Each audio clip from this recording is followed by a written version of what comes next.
Hello everyone and welcome to Tankmas here at the Tank Museum, and boy have we got an interesting evening's entertainment lined up for you.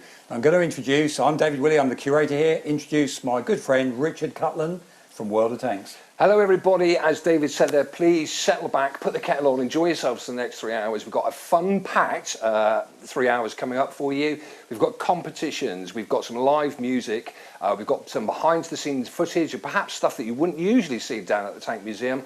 But most of all, we want you to just enjoy yourselves over the next 3 hours. And part of the reason we've done this is I think we'd all agree everyone's had a pretty off-centre year.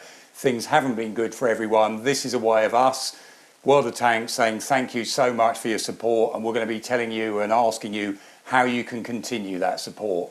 But to get us going, for the first time this evening, we're going to have our little musical number, and we've got the Vintage Vixens are going to be starting us off with In the Mood.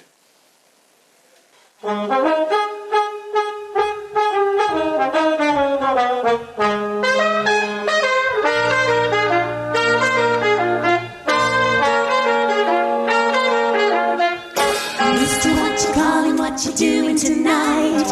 Hope you're in the mood. because I'm feeling just right. How's about a corner with a table for two, where the music's mellow and some gay rendezvous? There's no chance romancing with a blue attitude. You've got to do some dancing to get in the mood. Sister, what you calling? That's a timely idea. Something swing a deal would be good to my ear.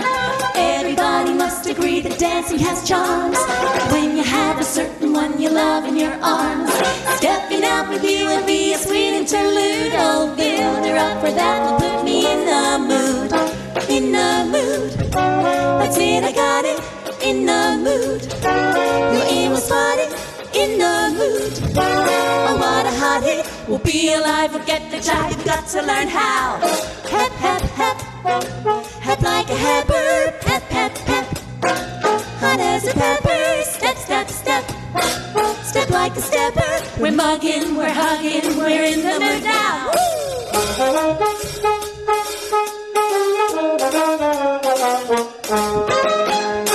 Mister, what you calling? All you needed was fun. You can see the wonders that this evening has done.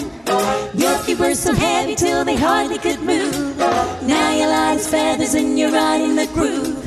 You were only hungry for some musical food. You're positively, absolutely in the mood. Sister, what you calling? I'm indebted to you. It all goes to show what good I knew we could do. Never felt so happy and so fully alive. Seems like jamming, jumping is a powerful jive. Swingaroo is giving me a new attitude. My heart is full of rhythm and I'm in the mood.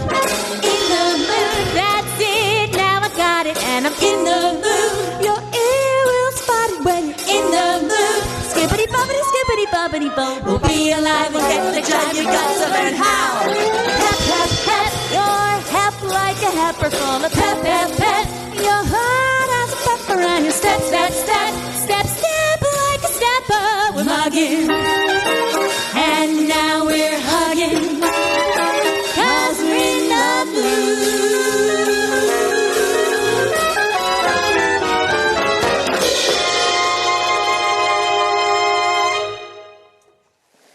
Are you in the mood now, David? I'm starting to get there, so I'm rather hoping we're going to see some more of the vintage vixens as the evening goes on.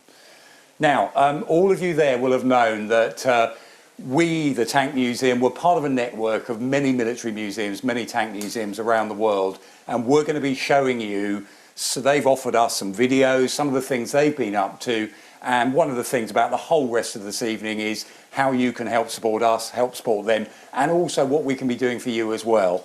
Now, if you don't know about where we are today, we're the Tank Museum, and we've got a little film that'll show you a little bit more about what this museum is and what we get up to here. The Tank Museum, Bovington, UK. The home of the tank. The home of Tankfest. And home to one of the finest collections of armour in the world. The Tank Museum tells the story of the tank and the people that served in them. There are 300 vehicles here, most of which are displayed inside the museum's large halls. In fascinating modern exhibitions, you'll come face to face with tanks that have seen action in every major conflict since the First World War. From the world's first tank to some of the latest, there is an extensive World War II collection and unique examples of the prototypes that didn't quite make the grade. With a workshop facility and an extensive archive and supporting collection, the Tank Museum is a centre of armoured excellence, sharing its passion with a global audience on its YouTube channel.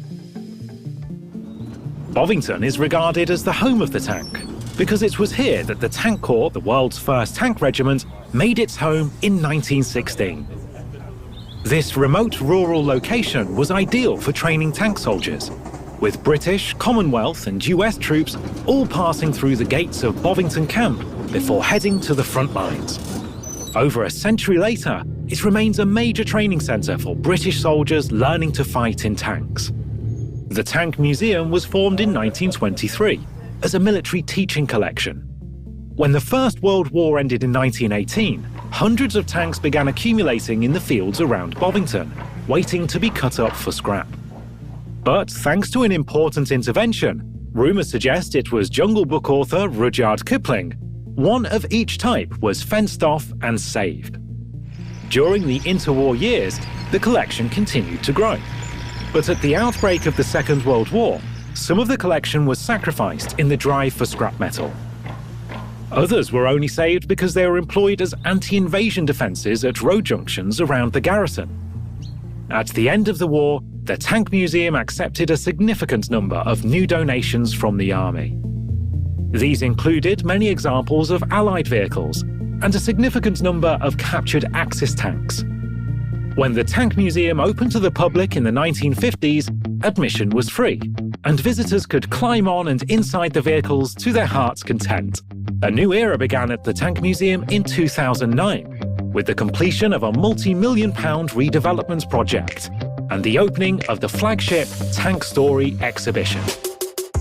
Since then, visitor numbers have continued to grow, allowing the Tank Museum to continue to develop its exhibitions and enthuse a new generation in the story of armoured warfare. And there is much more to look forward to from Bovington.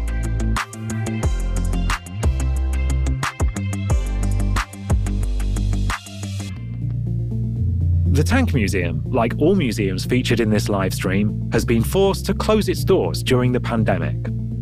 The loss of revenue has hit us all hard, as admission fees and event tickets are the primary means by which we earn the funds required to survive. So, if you appreciate what we are presenting in this stream, please consider supporting the Tank Museum and any other of the featured museums, and help us keep these machines in order and their stories alive for generations to come. Remember, as a not-for-profit organisation, our work is funded entirely by people like you. You can support us by backing our Patreon, buying something from our online store, joining our Friends scheme, or simply by making a donation using PayPal giving.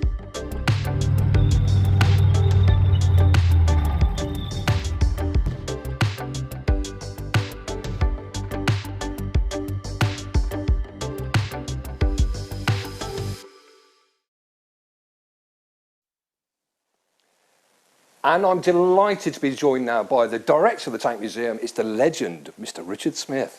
Good evening, Richard. Nice to see you. How are you, sir? You well? Yeah, despite the rather turgid nastiness of the year, we're bearing up remarkably successfully. Thanks very much. What's it been like for the museum this year?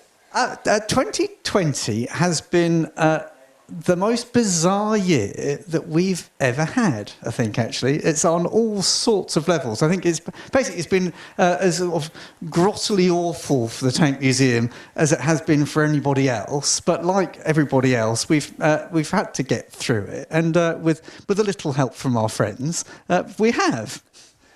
So what's been the sort of the main... I mean, obviously, visitor numbers have been down dramatically. You were forced to close for a certain amount of time. Yeah, we've been closed for 4 months this year, and when your main income stream is being a tourist attraction, that's a real blow. It's really difficult. However, fortunately, we've been really fortunate. We've had all sorts of support. We've been very lucky in government support. So we had support from the Cultural Recovery Fund, which it's the UK support for arts and heritage organisations like ours. So we got a lot of support from that. We've had support from the National Lottery. We've had support from thousands of supporters all over the world, actually, whether they've been helping us on Patreon through the Friends of the Tank Museum, and we've had 25,000 people this year who bought something in our shop, and everyone who's bought something from our shop has helped pay the bills for this year, and that's made a real difference. And even the people who've consumed our content, just watching a video of the Tank Museum on YouTube means we get that little bit of advertising money, and that all makes a real difference to us. So I just like to say the opportunity to thank everybody for their support this year. It is Christmas, Richard, so on Mr. Smith's Christmas list, obviously a tank. What would you want? Ooh, now there's a question. For me, the tank I would want for Christmas is not a type of tank, it's one specific tank. And that one specific tank, even though it's one tank, it didn't stop it from having 3 names of Big Willie, of HMLS Centipede, or the name it's most generally known by is Mother. And Mother was the second ever tank. Slightly tragically, we used to have it here at the Tank Museum. So we've got Little Willie is still here. It was the first ever tank. Mother was the first successful prototype. So Mother, it looks like a Mark I, although I'm sure you know well, it's got different types of rivets on it. But Mother was the second ever tank, but it was because it was the first ever successful prototype. It was the model for all the tanks that came after it. It's how they solved crossing trenches and how they figured out how to mount their guns.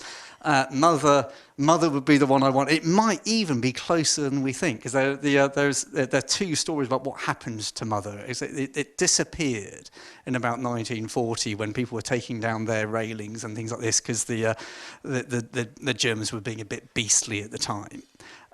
When Mother was off for scrap, and the two stories are, one is it did go for scrap, and the other is it didn't and got buried somewhere in Bovington, but nobody really knows where.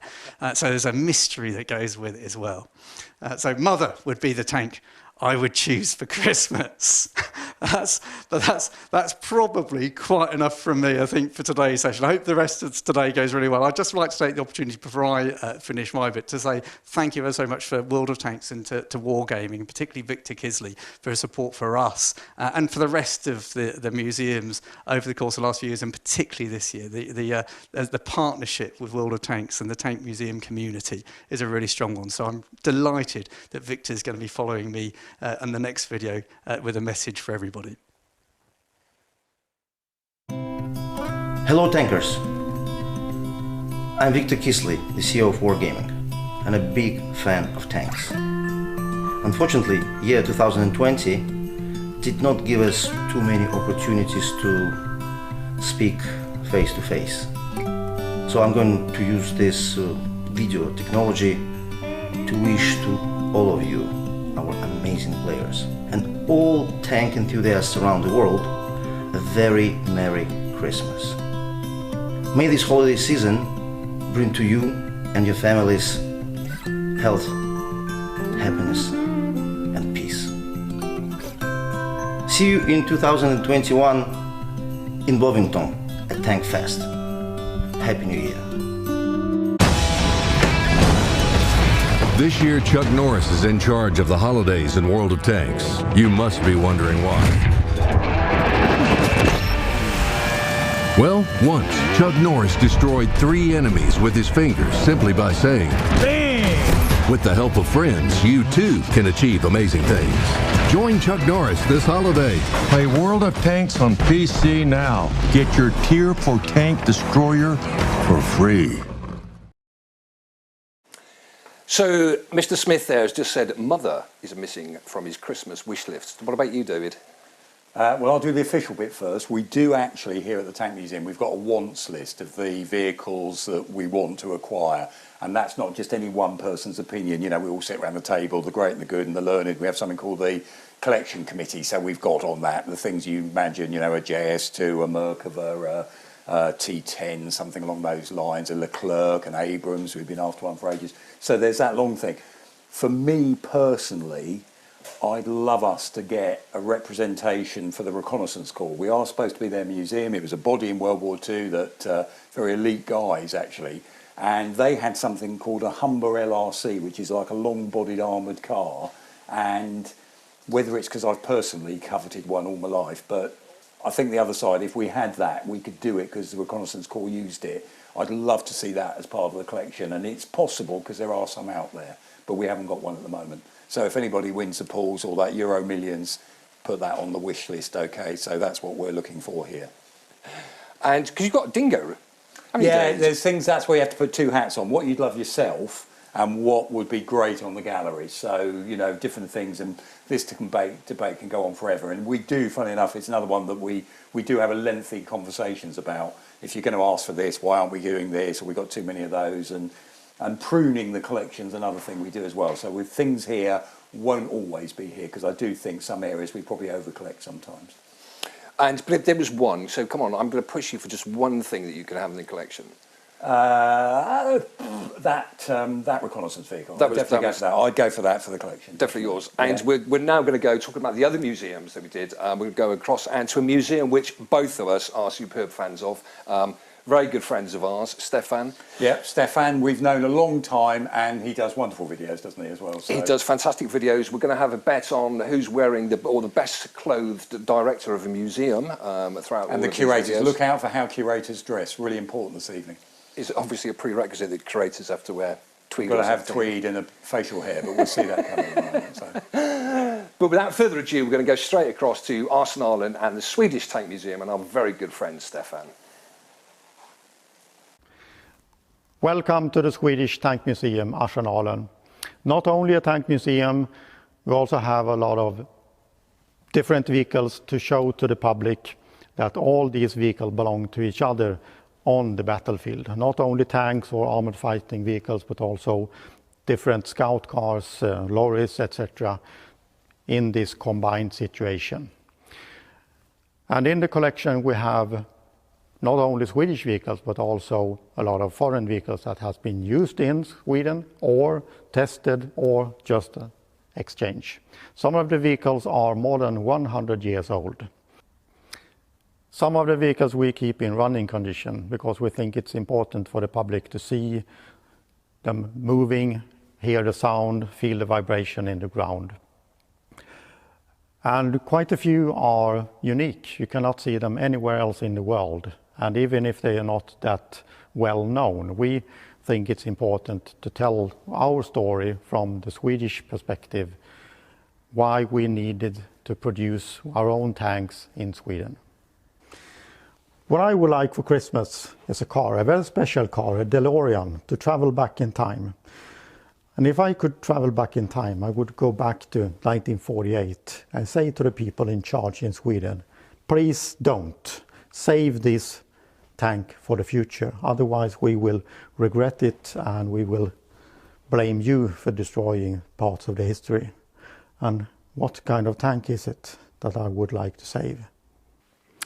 So these three items are the only things that remain from the King Tiger that Sweden had from 1947 when it was gifted from France until 1948 when it was dragged out to the firing range, and the following years it was used as a target. They shot at it and then cut it up to pieces. Totally gone. And I would like to travel back to stop this from happening. Engine and gearbox, they were, for some reason they took them out before they shot it to pieces, and we don't really know why. The turret hatch was found on that site and kept. So we would like to bring these items back to the tank where they once belonged. And if you are interested in this story, there is a story told on the Swedish Army Historical Association website, and there is a link where you can find this story, how it was found in France, the transport to Sweden, all what happened when they dragged it out to the firing range. They used 6,000 liters of petrol to drag it out to the firing range, and then they shot it to pieces. And just a few years ago, they managed to find out some more about the story, where it actually was before it was found in the southern part of France after the Second World War, how it ended up there. And it was one of the first 50 pre-production Tigers that was ever made. So this was something that we would like to have kept in Sweden as part of the history. Did you know that Sweden had a King Tiger? Or are you aware that we in the museum have our own YouTube channel? If not, please check out and subscribe to our channel, follow us on Facebook, Instagram, and see what we can offer to you. So that was my Christmas wish. If you had a time machine, where would you go? And in the meantime, while waiting for Santa to bring it to you, you can watch our YouTube, Facebook and Instagram. Merry Christmas and a Happy New Year.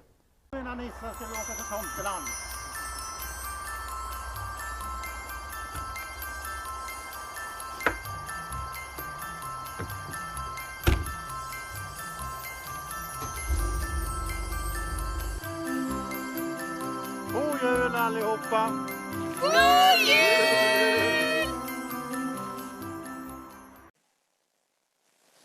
So it was good to see Stefan there, wasn't it, actually? Super. I love Stefan. I love the museum. It's a real homely feel to that particular museum. Looked like he didn't starve in the lockdown. That's the other good thing about it. Absolutely.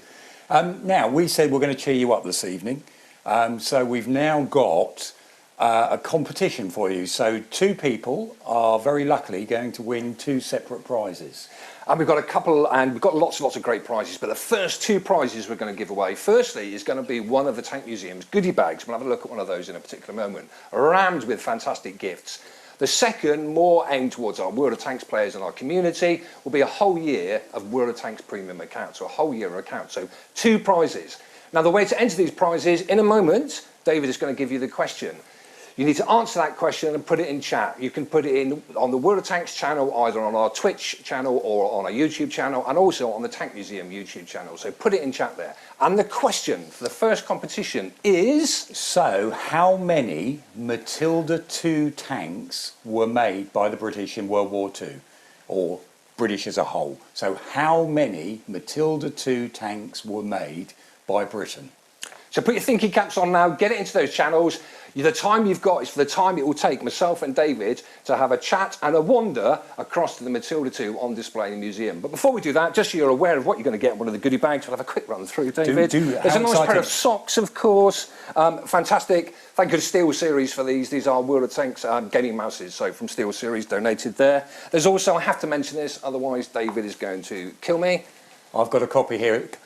Covered in dandruff. I've got a copy here, World of Tanks, no it's not World of Tanks, it's our Dorling Kindersley tank book. It's been our bestseller and I strongly recommend it.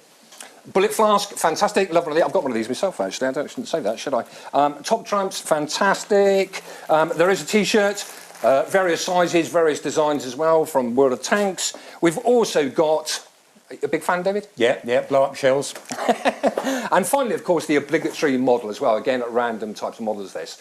Now, a point to make when we do actually send these out, obviously for the best will in the world, depending on obviously where around the globe you actually live, we'll do our best to get it to you all for Christmas. Of course, please be aware that the likelihood, and certainly some countries now, is very unlikely that you're going to get it before Christmas. So hopefully a New Year present. And also a point on any of the in-game prizes, so the year's worth of World of Tanks account premium is also valid only on the European server, so only valid on the European server. So you've got the question, you've got a few minutes now to get the answers in there.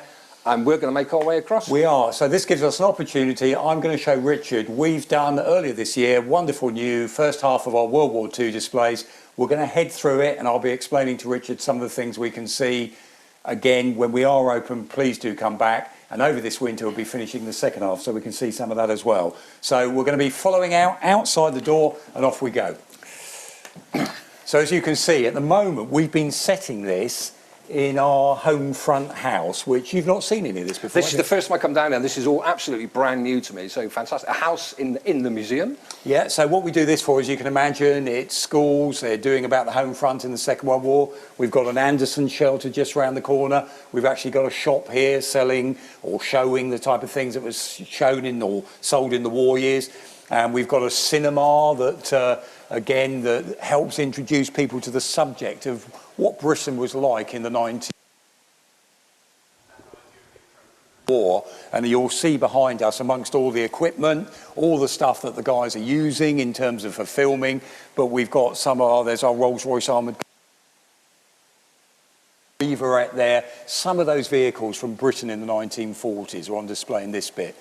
One of the key things, I know you feel strongly about this, that we've been trying to get across is on these displays, as we walk around, you'll probably see mainly the vehicles, but our key element in this World War II display is trying to tell stories of the soldiers. Yeah. And again, I mean, like, we are so on board with this that the vehicles are fantastic and the mechanics are incredible and fascinating, but it's all about the people as well. So I do find it incredible, this particular display. We're lucky. We've been doing interviews with veterans for a number of years. We've done some more for this special bit, but there's a number of veterans that you get to meet as you go through these displays a number of times, and a number of people we almost call back on, so you see their progress throughout the war and their personal accounts, and that's something we've made it on. The other thing we've tried to do is talk a lot more about battles that sometimes don't get mentioned so much. So we've done about France in 1940, we've done about the Desert Campaign, things like Operation Compass,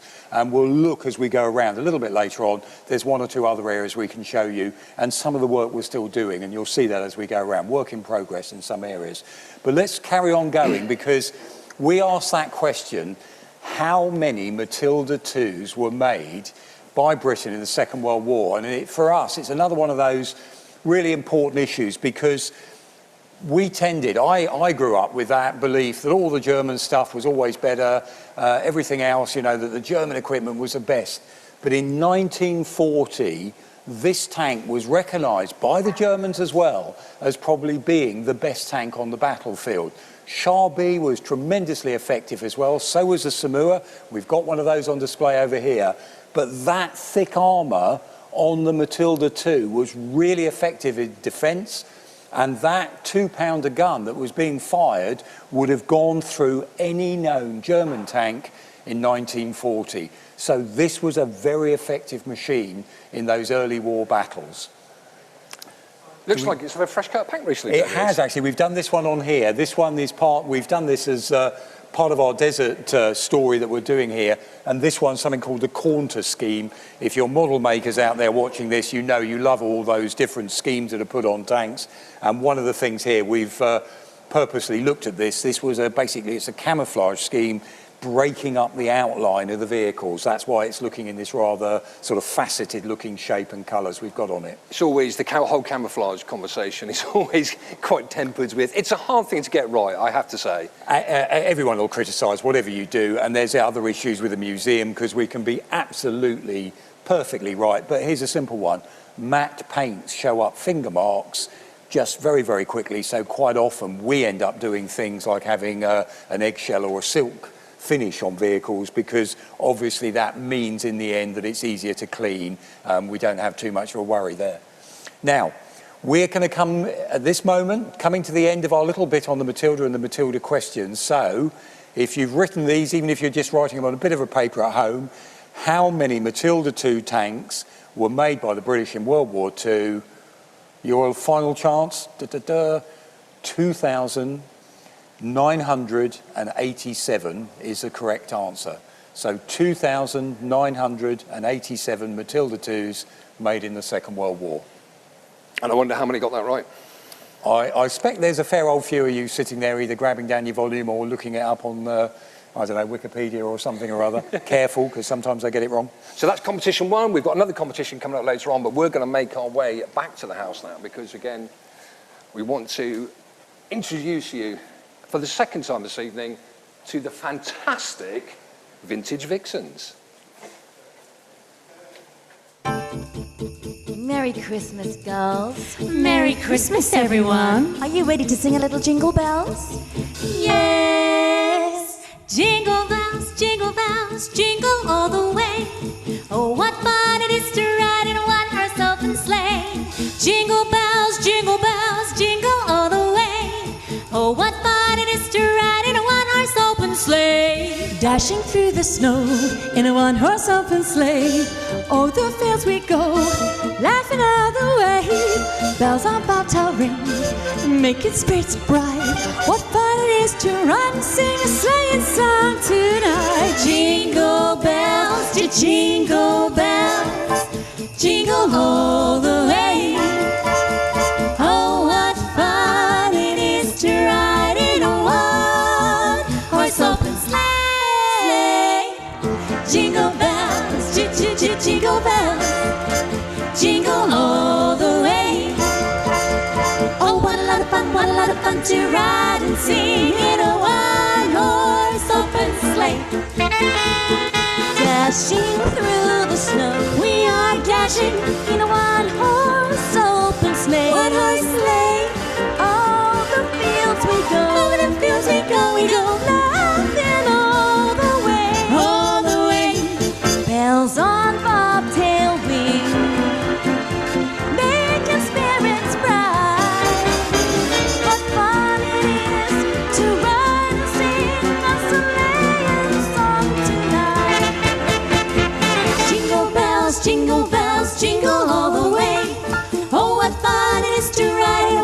arms open, sleigh.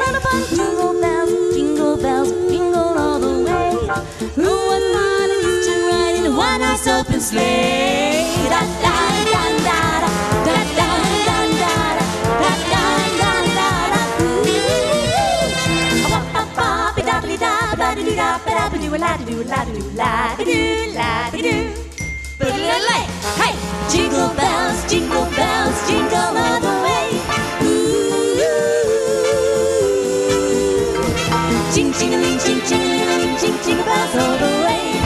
Oh, what fun it is to ride in a one-horse open. Jingle bells, jingle all the way. Hey!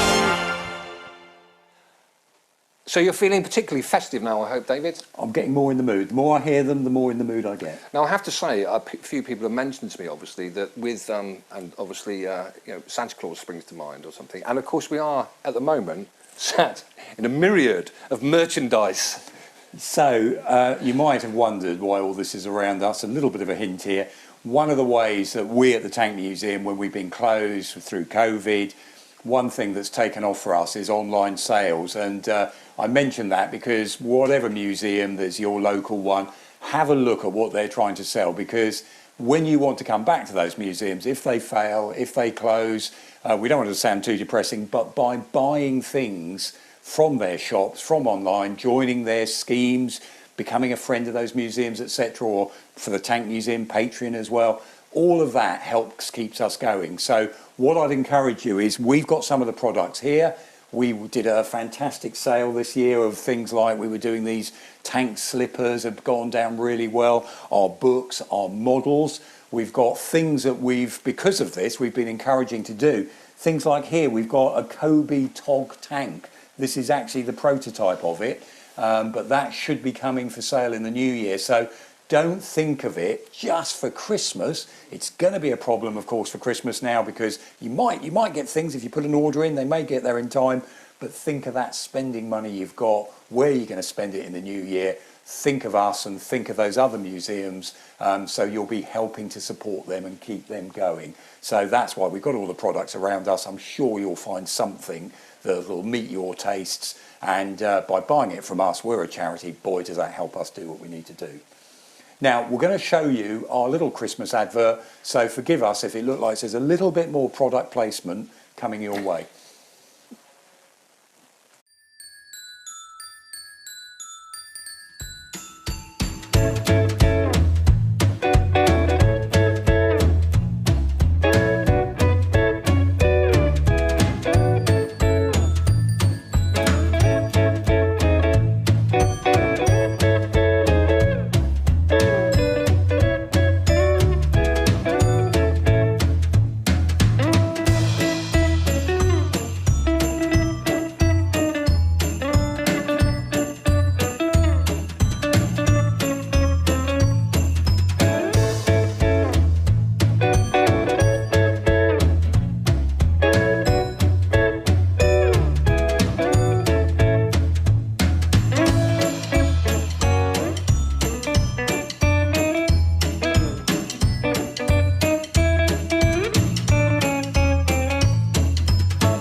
The Tank Museum shop, where every penny you spend supports our mission to preserve history.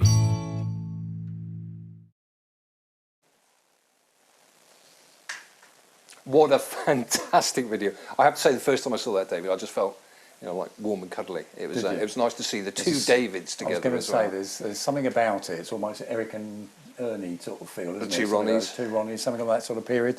Anyway, one thing we've got for you now, one thing, all museums, when you go around the galleries, you kind of know there's always stuff that's not on display. And many museums, what you do see can sometimes be like the tip of the iceberg.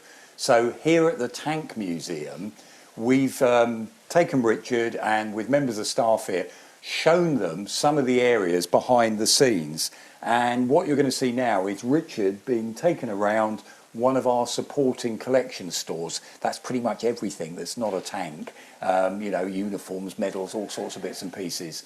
So we're going to hand over now, and you're going to get to see what Richard saw earlier in the week. So welcome to the supporting collection stores. This is store 1, Richard. Well, so we this have, is fantastic, Stuart. Look at it in here. Yeah, it's pretty impressive. But this is where we have the ordnance, as well as the firearm collection stored here.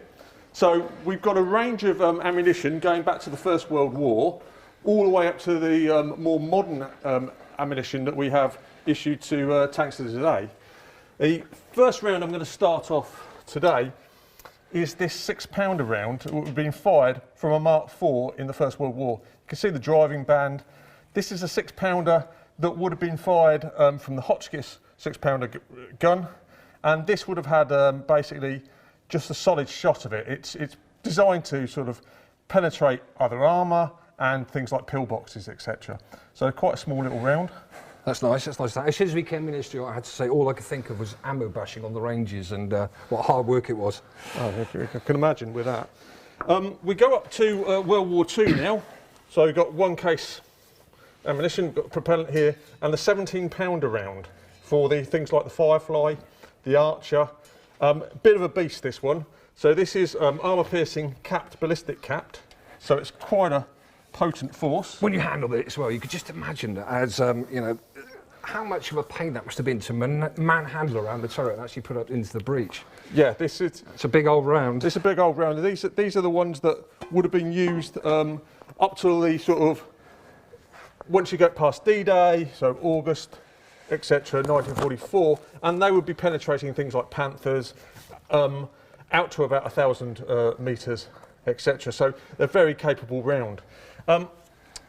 We come up here to the APDS, the armour-piercing discarding sabot round. So in here we've got basically a dart, a metal dart, put inside a pot, and when this is fired, the petals will come off, and this will be basically propelled at a high velocity towards the target. Now, what do you remember about these, Richard? Yeah, well, first of all, I remember I said ammo bashing for them. It was always loading it into the vehicles. And interestingly enough, of course, on tanks, you've got special places to store your ammunition. But I have to say, of course, you like to have as much ammunition as you possibly can. So we used to actually end up, although don't tell anybody this, just loading them on top of one another inside the turret. Yeah, but interestingly enough, I mean, you see there, you've got this APDS round. Obviously, part of this would also be the bag charge, which is the... I see you've got a load of bag charges up there. Oh, yeah, not sure if I can see the one which is actually matches up to this one. But in essence, when you're firing it, all you get is... So this goes up first, obviously, into the barrel. Push it up as far as you can with your arm into the breech ring. You then put your bag charge behind it. And then you've got, and I see you've got one down here, a Venturi magazine. Yes. Now, the Venturi magazine goes onto the Venturi loader. And inside there are a load of what they call vent tubes. And they're basically, the brass cartridges look a bit like a shotgun cartridge. And when you fire, they're fired electronically. Actually, they ignite. The explosion then from this would ignite the igniter pad on the bag charge. That burns incredibly fastly, ignites the cordite inside the bag charge, and that then produces the pressure and the force to push this round all the way out the barrel. Incredible. And that's as simple as that. Yeah, wow. And then that just, obviously, that is kinetic energy round that's hurtling towards the enemy's tank. Of course, what happens is that the enemy's armour is getting stronger and stronger, so we start coming up with different rounds to actually penetrate. So here's a fin round. Armour-piercing, fin-stabilised discarding sabot. Really good round, really effective round. Very nice indeed.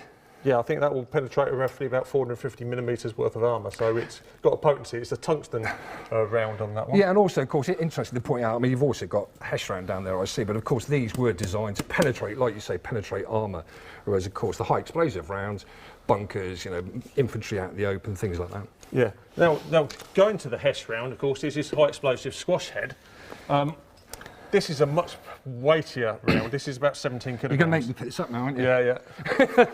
Now, of course, with this one in the turret, this was, you know, if you fired a few of these after a while, you have to be pretty fit as a loader in there. I can imagine. And of course, speed was everything with us. I mean, the, you know, British Army, of course, we have to, you know, there's no automatic loaders or anything, so everything's done manually. But a really effective round, really, really effective round. And the copper band that we've got round there. is used as the driving band. Could you just explain that for us when it's used in a rifled gun? Well, of course, you know, we are in the UK, we love our rifled guns. Now, we're not going to get into that debate because we'd be here for about 13 hours. We're talking about rifled guns. But with the driving band, it actually goes into the grooves on the rifling there. And the idea is, of course, if you spin any particular round, it imparts more stability on it and it makes it more accurate. Now, of course, there'll be a lot of people out there saying that's not necessary nowadays. And they're right in some degree. So it's just a British thing. It's what we've been used to. So it's an impressive collection of Chieftain 120mm ammunition, and really a potent capability that the Chieftain gave above its potential adversaries, like the the T62s or T72s as they're coming out. So it allowed it to basically keep itself above them and be able to knock them out at decent ranges. And of course, the other thing is, that you're going to have practice rounds, and of course they're painted blue. Yeah, because you've got quite a few of them dotted around here.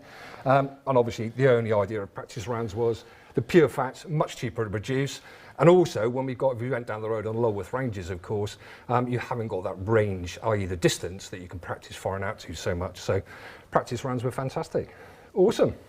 Brilliant. Thank you so much, Stuart. Appreciate that. And I know we're coming back to you later on to look at some small arms, I believe. Yes, we are. We'll shortly see those. And we're now joined by the man himself, Mr. Stuart Wheeler. Thank you so much for joining us, Stuart. And thank you so much for taking me around that day. It was absolutely fascinating out on the store there. Well, I'm glad you enjoyed it, Richard. You know, it's great for getting people out into the stores and getting them to see what's behind the scenes, because we can only get so much out into the actual museum itself. So it's always important to try and get people to understand the sheer scale of the stuff that we've actually got here, the items that we have in the stores and in the archive itself. Now, the supporting collection, as David sort of briefly mentioned there, so it's all the things that sort of are not really tank related. They are tank related, aren't they? But it's, how would you sum up a supporting collection? I'd sum it up as basically it's the stowage items that go on the tank and inside the tank, and it's the items that are used by the crew themselves. So obviously the uniforms they wear, and any of the equipment, any of the weapons, ordnance, all that type of stuff. So the stuff that lives on the tank or belongs to the tank, we look after in the supporting collection. And also, of course, you've got your archives over there. Now, the archives itself is absolutely fascinating. And what's the sort of role of an archive? The role of an archive is to basically care for the documents that it has, and then the film and the photographs, etc. But the key thing is basically to get the items out to individuals so they can actually find them and see them. So if you're doing research, one of the things is you want to be able to come to us and go, I'm looking for X, Y, and Z, and we've got to go, oh yes, we've got them here, and you can actually use them. There's no point in having items that we're keeping hidden away or we don't know where they are. So for us, it's about having them, cataloguing them, and then getting them out to people so they can actually research from them. I have to say, because I've been to numerous archives around the world, and I have to say, when we've always come to you, you seem to have beyond the ball as far as the archive categorising is concerned. Sometimes we've been to, I won't mention who it was, but we spent a week there, and we had to look through, my goodness, 200-300 boxes before we could actually find something that we were actually after. But it must be a hell of a job for you and your staff. Oh, it is. We're at now 110,000 items on our database, approaching that. And so it's basically, guys really sitting there and looking at the document and thinking, okay, I'm coming from a different perspective. I don't particularly like this document, but what would a researcher like to look at? And they write the keywords down, so then we can do a search later on and hopefully find it. The key is knowing what you've got in your archive. I've been lucky enough to be in there 15, 16 years now, and so I have a good idea where most of the stuff is. And what made you want to go into this sort of line of work? Well, it's really, I was studying at King's College at War Studies down in London, and then I saw a appeal by a certain David Willey, who was wearing a moustache then, and it basically was looking for volunteers for the archive, and I thought, that sounds interesting. And back 20 years ago, I came down here and started working in the archive. And we haven't got a lot of time, I know, but we have to mention you are the star at the moment of a new show in the Tank Museum. Yes, anti-tank chats, yes. So basically, again, this is finding the anti-tank weapons that are in the archive, that are in documents, but also the actual weapons that we have in the supporting collection, and basically doing little videos of those so we can get that across to people what we've got in the actual supporting collection itself. We're going to come back to you, I know, a bit later on this evening. We're actually going to look at some of the small arms that we've got in there. So anyway, Stuart, it's fantastic what you do. It's brilliant. Thank you so much. I know everybody in this field appreciates the work of the archives when they go in there, and I have to say your staff are so on the money and so on the ball at helping people, and they're really, really kind and generous to anybody that goes into, whether it's an expert or somebody who's just got a general interest in it. So thank you very much for that, and thank you for joining us this evening. Thanks very much, Christian. So we're going to see again Stuart again a bit later on in the programme, but for now we're going to have a little bit more live music, and we're going to go straight back to the Vintage Vixens.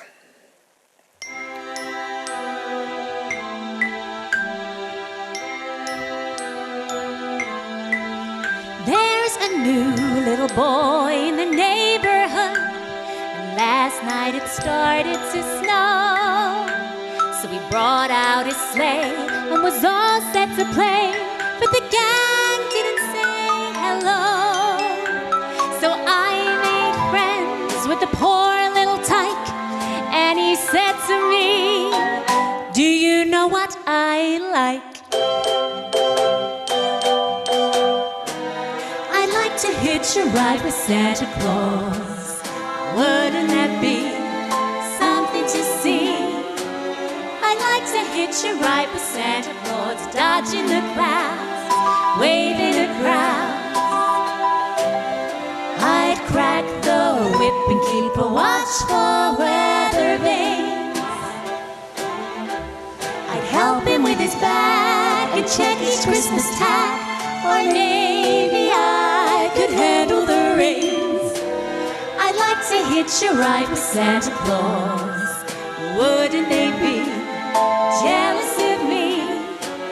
You couldn't say I ran away, because after we roll, he'll drive me home. And when they see me Christmas morning, what'll they say with a look of delight? There goes the boy that rode with Santa Claus last night.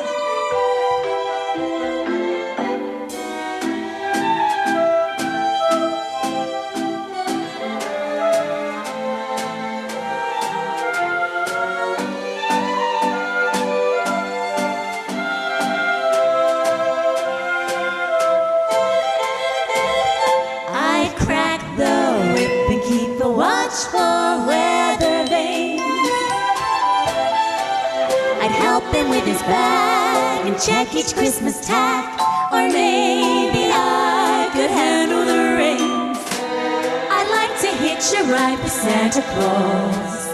Wouldn't they be jealous of me? You couldn't say I ran away, because after we roll, he'll drive me home. And when they see me Christmas morning, what'll they say with a look of delight? There goes the boy that rode with Santa Claus last night. There goes the boy that hitched a ride with Santa Claus last night.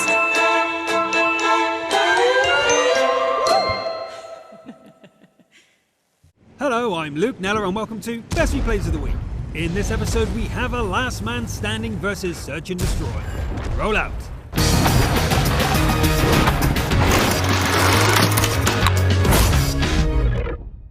Before we begin, did you know that you can now submit your replays through the official World of Tanks Discord? Simply join up and drop your replay link in the Best Replays of the Week chat. No descriptions or limits, just send as many as you like. It's that easy. Now on to just as salty as the sea, who finds themselves in a rather murky situation. With sodium levels rising and the number of spare shells dropping, this game feels like one big yikes to me. Double yikes.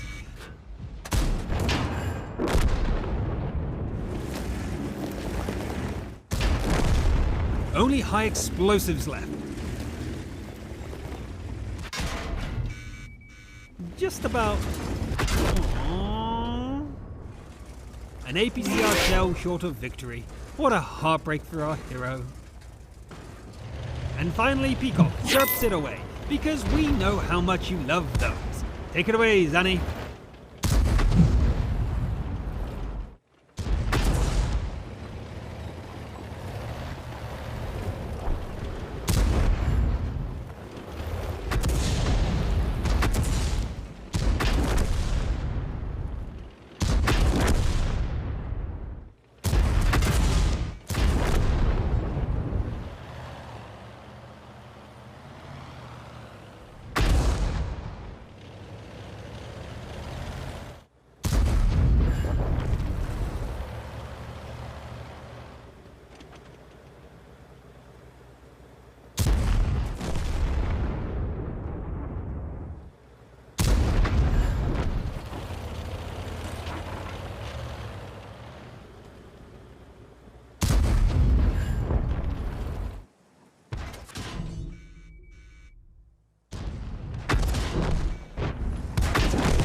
Beautiful. Well done to all of you, now proud owners of our Best Replays of the Week style. So here we are at the Tankmas event, hopefully giving you an entertaining evening. And we're back to that point where we have another competition. We do, David. So this competition, we've got another fantastic goodie bag to give away. But plus, on top of that, we've also got another separate prize. We've got the legendary Type 59 to give away as well. So for all the World of Tank players know very well how hard and how rare it is to get a Type 59. So again, exactly the same rules and conditions as before. So we've got two separate prizes to give away. The goodie bag, the Type 59. When David gives you the question, you can have the time it takes from myself and David to get across to this particular vehicle in question and give us the answer, So, here we go. Get ready. 1, 2, 3, boom. What is the size in millimetres of the main armament on a Grant tank? So, what is the size in millimetres of the main armament on a Grant tank? So get working quite quick, get that answers in. Now we're going to go and have a look at some of the other bits. Just remember those, so there's the question, drop it into the World of Tanks, either Twitch or on YouTube, the chat in there. You've got the time it takes for us to walk across there, or indeed you could do it on the Tank Museum's YouTube channel as well. So let's get across there. Okay, so we're going to walk out again and we're going to show you yet another bit of our new World War II displays, and you'll be seeing some of those tanks you no doubt recognise. Off we go. So as we come out, you've seen all this wonderful part before, all our lovely home front house. I'll pace ourselves nicely so our poor cameraman doesn't fly backwards. This is the worry we had from the start, wasn't it? Yeah, The so chap's when we go backwards. through here, it's all very well for us, but the poor guy's got to keep us in focus, keep it. We'll keep talking. We don't mind talking about talking, but also making sure that we don't actually bump into any of these big tanks, because as I've said before, if any of these camera crew gets blood on our tanks, boy, are we going to get annoyed. Now, as we go around here, we're going to go in a slightly different direction this time. We're going to head towards an area we haven't been in. So there was our Matilda 2. We've got a lovely A10 up behind. We've got some imagery here as well. What's going on with Stuart here? Still going through the collection. So even though we've put all the vehicles in place, one of our issues has been that obviously it's a big debate all the time. We said earlier about camouflage, painting things. This was actually a Stuart, a light tank gifted to us, M3 tank by the Brazilians many moons ago, but we're using it in the context of an M3 used by the British out in North Africa at that particular period. So that's why we're painting it in a British camouflage scheme or British light stone scheme at the time. As we go on, we've got other classics. The Valentine, the tank Britain made the most of in the Second World War, often gets overlooked, but tremendously reliable, great bit of kit. And we've got something here called the STF KFZ 251. It's basically the famous German half-track. And this particular one is a very early one. It looks a little bit stripped from the outside. It's been in movies, it's been all over the place in its lifetime, but it started life out in North Africa, actually as an ambulance. And there's fittings on it, you can actually tell, and in certain lights you can even see that symbol on the side where they've actually got a red cross. So I think it's worth mentioning as well that not all of these, obviously the first time I came down here, you assume that a museum it all belongs to the museum, but actually you've got some private collectors that... We do. Most of the stuff on display inside the galleries belongs to the Tank Museum. but certainly in line with running fleet vehicles and vehicles we can display. So you're going to be seeing, and we'll be showing you a little bit later on in one of our stores, some of those privately owned vehicles. But pretty much everything you see here is a collection that's been put together originally, right starting 1923, the idea, teaching collection for the soldiers, captured equipment, evaluation stuff, things we've been looking at, so that this is still used to this day to teach the troops. How is it that these vehicles, you said that, of course, when I did my training down here, Yeah. across the road, we came across here, and you'd get many lectures, obviously, about the tank, all the way from World War I all the way up. And this is one of your favourites, David? It's a lovely one as well. I love all that earlier in the war period vehicles. And this is the M3 Grant tank. And those of you, if you're a bit of a tank fan, difference between a Grant and a Lee tank. So Britain goes to America. Before America's in the war, it starts saying, look, what can we buy off you? Can we get your factories starting to produce things? One amazing story that actually happened was there was talk about making the Americans, or asking the Americans, to make the French Char B tank, because that was considered good and successful. So could they make those as well? Because, of course, in the summer of 1940, Britain is desperate for tanks. Now, initially, the Americans look at the idea, do we actually build tanks just for the British? But they ended up thinking it's a better idea to put their own ideas into production and be able to supply those to the British. So the first tank they come up with is the M3, and this one is a British version, the Grant tank, because it doesn't have that extra cupola on the top. That's how you tell a Lee, which was the American version. And that's the main armament on there, that you've got that main armament there. 37mm gun is the other smaller one on the top, and with the Lee there would even be more machine guns on the turret. A lot of emphasis, early tanks with the Americans, lots of machine guns seem to appear all over the vehicles, and that slowly starts getting sort of reduced as time goes on. So, looking at this one, back to the competition, what was the question we asked you? We said, what is the size in millimetres of the main armament of this gun? And that gun is 75mm. So the size of the hole at the end of the barrel there, 7.5 centimetres across, or 75mm. If you've put that down, well done, you're in a chance for winning the competition. Fantastic. And without further ado, we're now going to go across to our next museum, and it is the US Armour and Cavalry Collection. Greetings from America. I'm Rob Kogan, the curator of the U.S. Army Armor and Cavalry Collection at Fort Benning, Georgia. We serve as the training, technical, and research and development collection for the U.S. Army Armor School, as well as the U.S. Army at large. 2020 has been especially taxing, I think, for most folks, but we've had the great fortune of receiving a brand new, state-of-the-art 100,000 square foot building this year.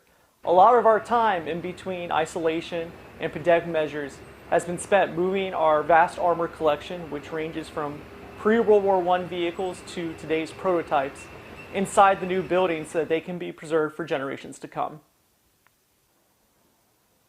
So when the Tank Museum asked if we would be interested in doing a tank presentation for their Tankmas program, of course we were really excited to participate, but we have, or at least I should say I have, the unusual circumstances that right now, of course, like many people here in the United States, I'm isolating at home. And so I had to get a little creative with how we presented this tank. And so using what resources I had at home, as well as some materials I had on hand from work, I present to you the T-28 Super Heavy Tank. The T-28 Super Heavy Tank traces its origins to 1943, when the U.S. began to develop an assault tank specifically to attack and breach through the Siegfried Line, also known as the West Wall, which was the German defensive line on the border with France. With over 12 inches of frontal armor, the 95-ton T-28 Heavy Tank, as it was originally called, was expected to conduct short attacks through built-up defenses, allow more standard light and medium tanks to exploit through. Due to this massive weight, the design featured 4 tracks. For transportation purposes, the T-28 could remove its outer tracks and tow them as a single unit. By the time only 2 T-28 tanks were finished, the war was over, and its original purpose was gone. Now, during this time, the type changed names twice. In 1945, it was redesignated as the 105mm gun motor carriage T-95, only to be redesignated one final time as the T-28 Super Heavy tank in 1946, so that is the official name. With no wars to fight, the two T-28s were used to test new transportation and mobility assets, like heavy equipment movers and floating bridges. Unfortunately, the second T-28 suffered a catastrophic engine fire during one of these tests, and unfortunately was scrapped. The sole surviving T-28 was sent to Fort Belvoir, Virginia, to the Mobility Equipment and Development Center, or MIRDC, where it continued to be used for testing for a little bit until it was simply discarded to an unused training area and forgotten for about 27 years. Rediscovered in 1974, it was sent to Fort Knox, Kentucky, and put on display outside the Patton Museum until the Armor Collection moved with the Armor School to Fort Benning, Georgia in 2011. After a wait of 9 years, the T-28 was finally given something it had never had in its 75-year life, a permanent indoor home. With the help of volunteers and multiple organizations here on Fort Benning, the T-28 was reassembled and moved into the Armor and Cavalry Collection's new training support facility. The massive undertaking took multiple days and 2 M88A2 Hercules armored recovery vehicles, but the T-28 is now protected from the elements.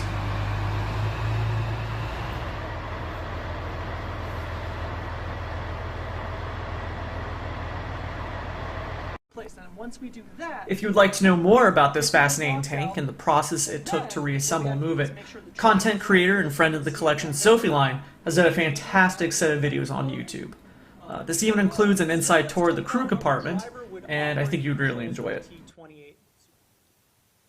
So if you would like to know more about what we're doing over here in the United States with the Armor Collection, please like and follow us on Facebook, Twitter, and Instagram. We are on social media. We are starting to put footage up on YouTube. And I'd like to take a moment and thank the Tank Museum for inviting us to participate again.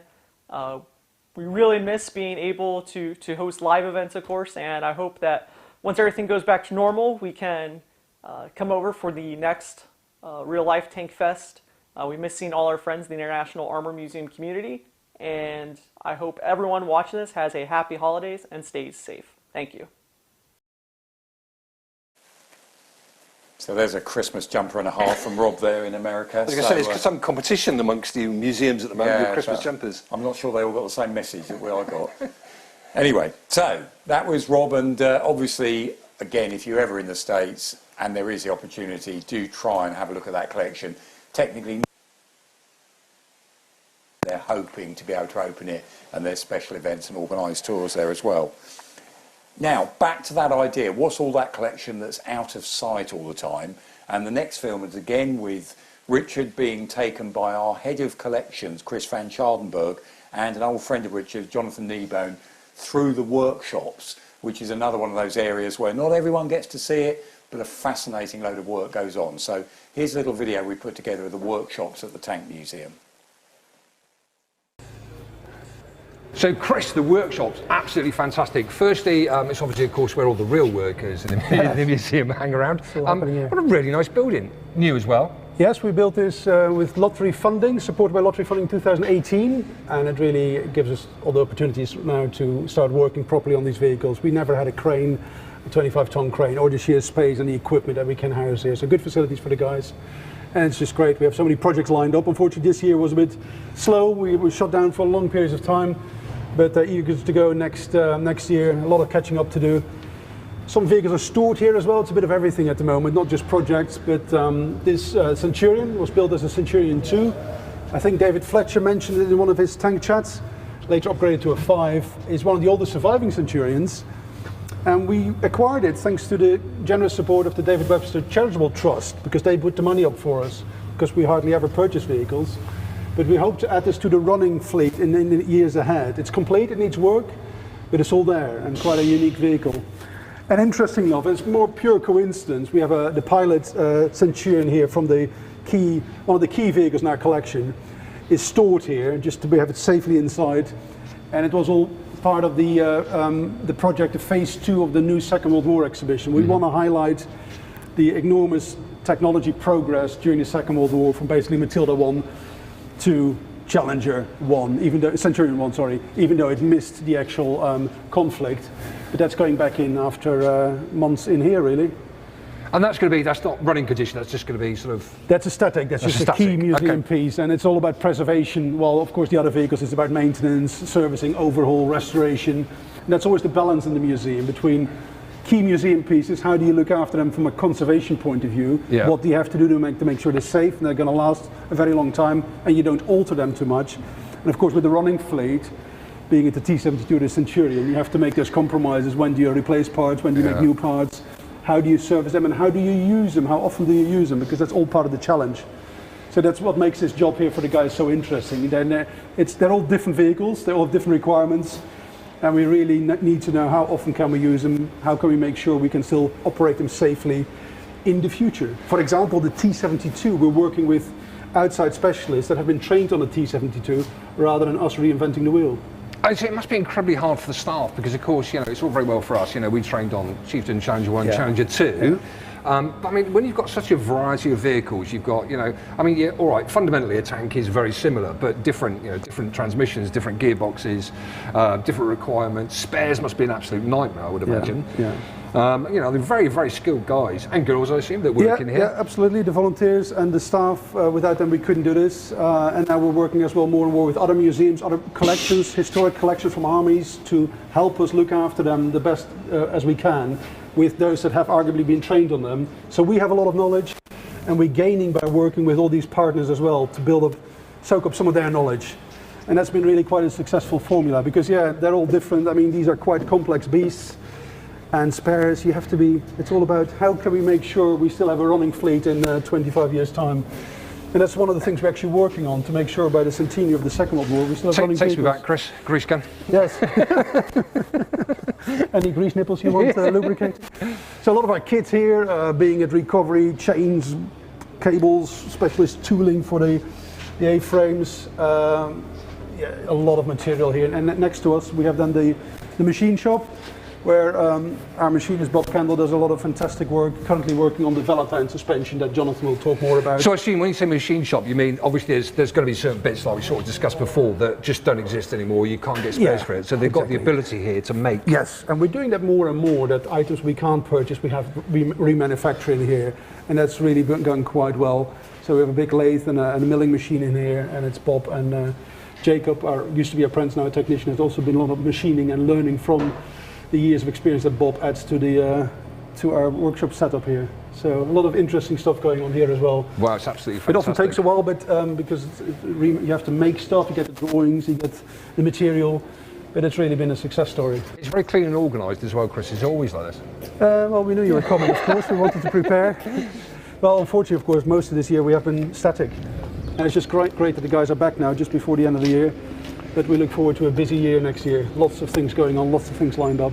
And it's not just working on the vehicles. We're running once the display season started, it gets very busy. All these guys operate the vehicles. Sure, But also it's sorting out parts, for example. We have stillages full of tracks and mostly track pads and track links. And we're just sorting that out, making a big cataloging database and making sure that all stored safely and that we actually know what they are. So that's what we're doing at the moment. So there's a lot of different things going on always here in the workshop, not just tinkering on the vehicles themselves, but spare storage. What sort of staff you got here, Chris? How many in total? 10 on the workshop floor. Okay. That includes 2 apprentices, and we've managed to take on our first apprentice this year. Oh, that's fantastic. Year 4 apprentice Jacob has now become our member of staff, which is really positive news. And so we're investing as well in the youngsters, and that's back to your early conversation, how many different skills needed and experience, you want that balance between operating and being able to fix it. So So I think we're going to pop back inside now, aren't we? Yeah, I'm going to introduce you to Jonathan Kneebone, that you'll know from the Tank Workshop Diaries and other episodes, and from your own Army career. Indeed, me and John served together for many years. So I'll pass you on to Jonathan. He is the project manager for some of the restoration projects here. There he is.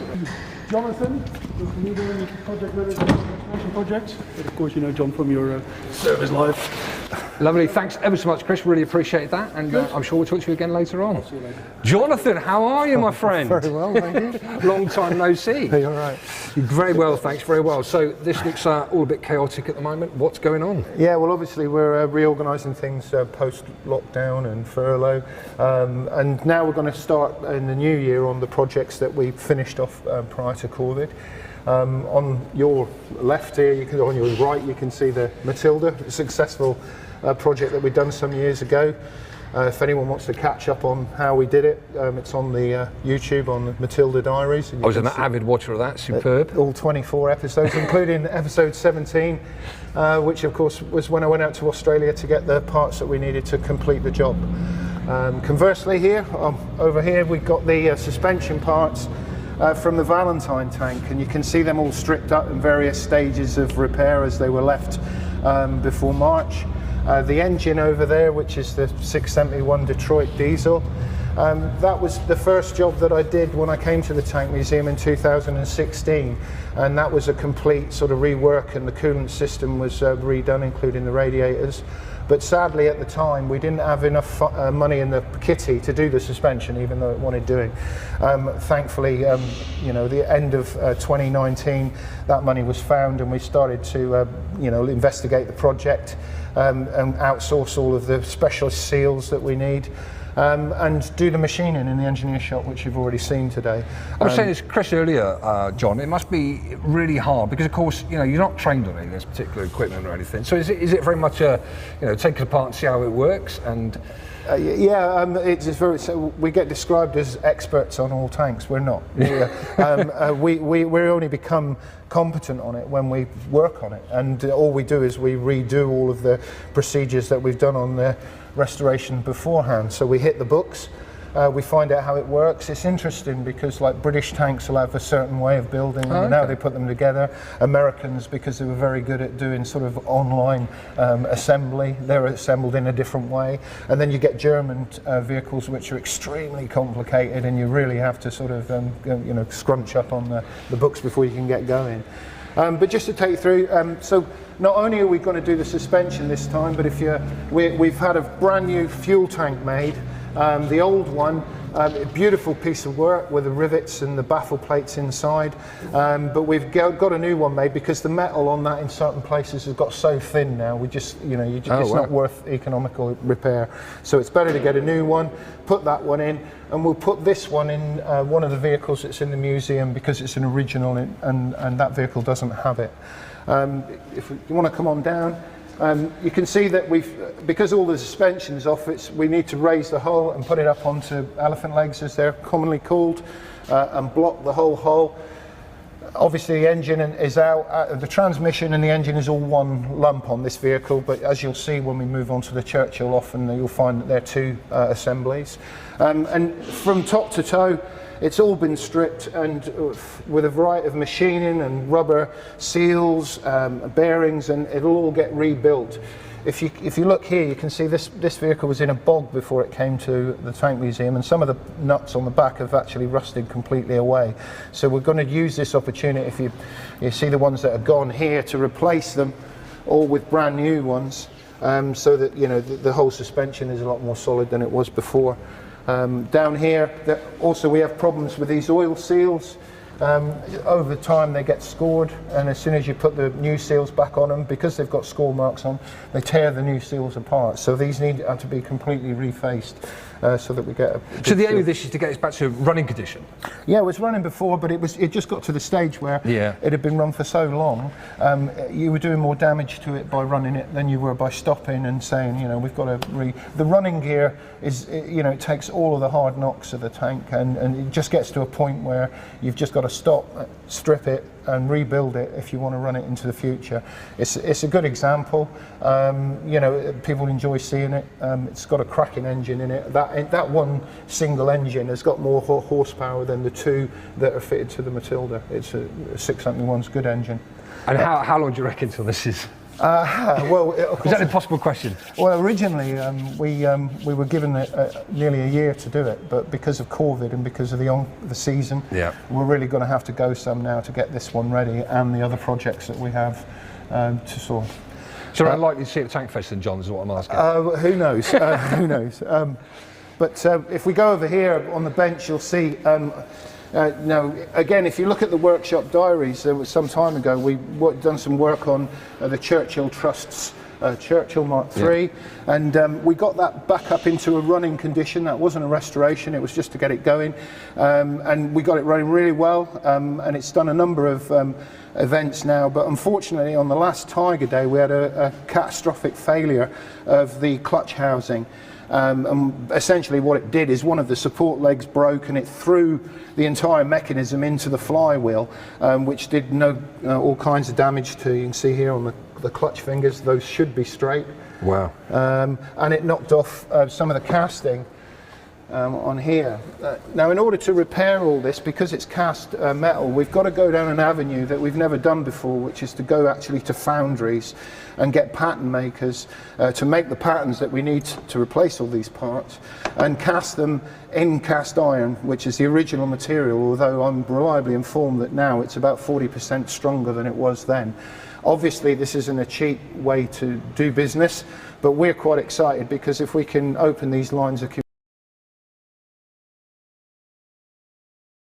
communication and get these castings done, then not only can we use it to get this one back on the road, but we can use it for future projects that would have normally been shelved because it was too hard to get the parts. Yeah, so you can see an awful lot of work to do here. Even on these bell cranks, you can see that they're broken as well. So it really was, as failures go, it was quite a bad one. Yeah. And over here is the vehicle itself.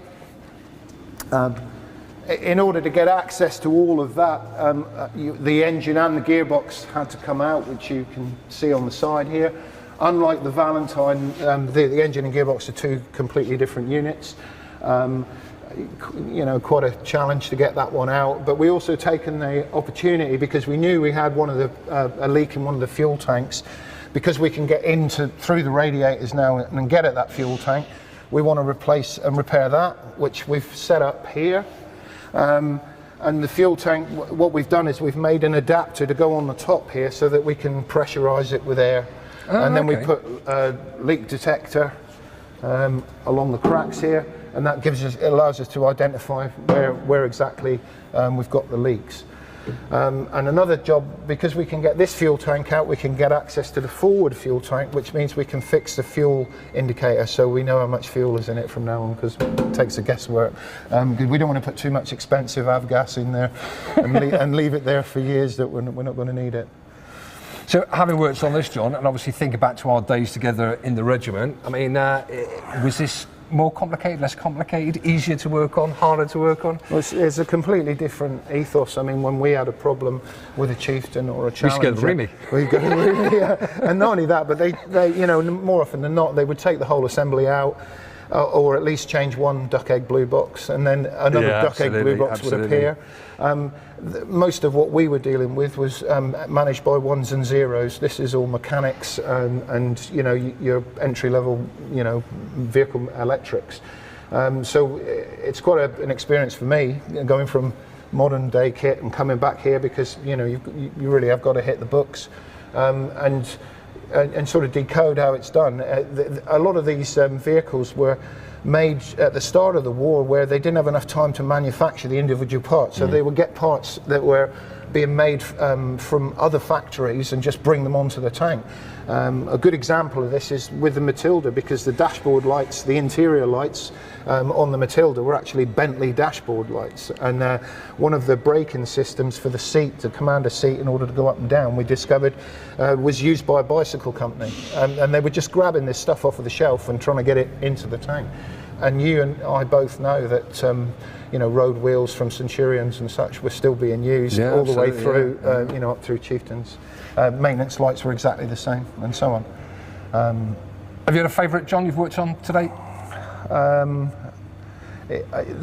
I get asked this question a lot, and to be honest, without trying to sit on the fence, there are engines that I like to work on from some tanks. There are turrets that are nice from others.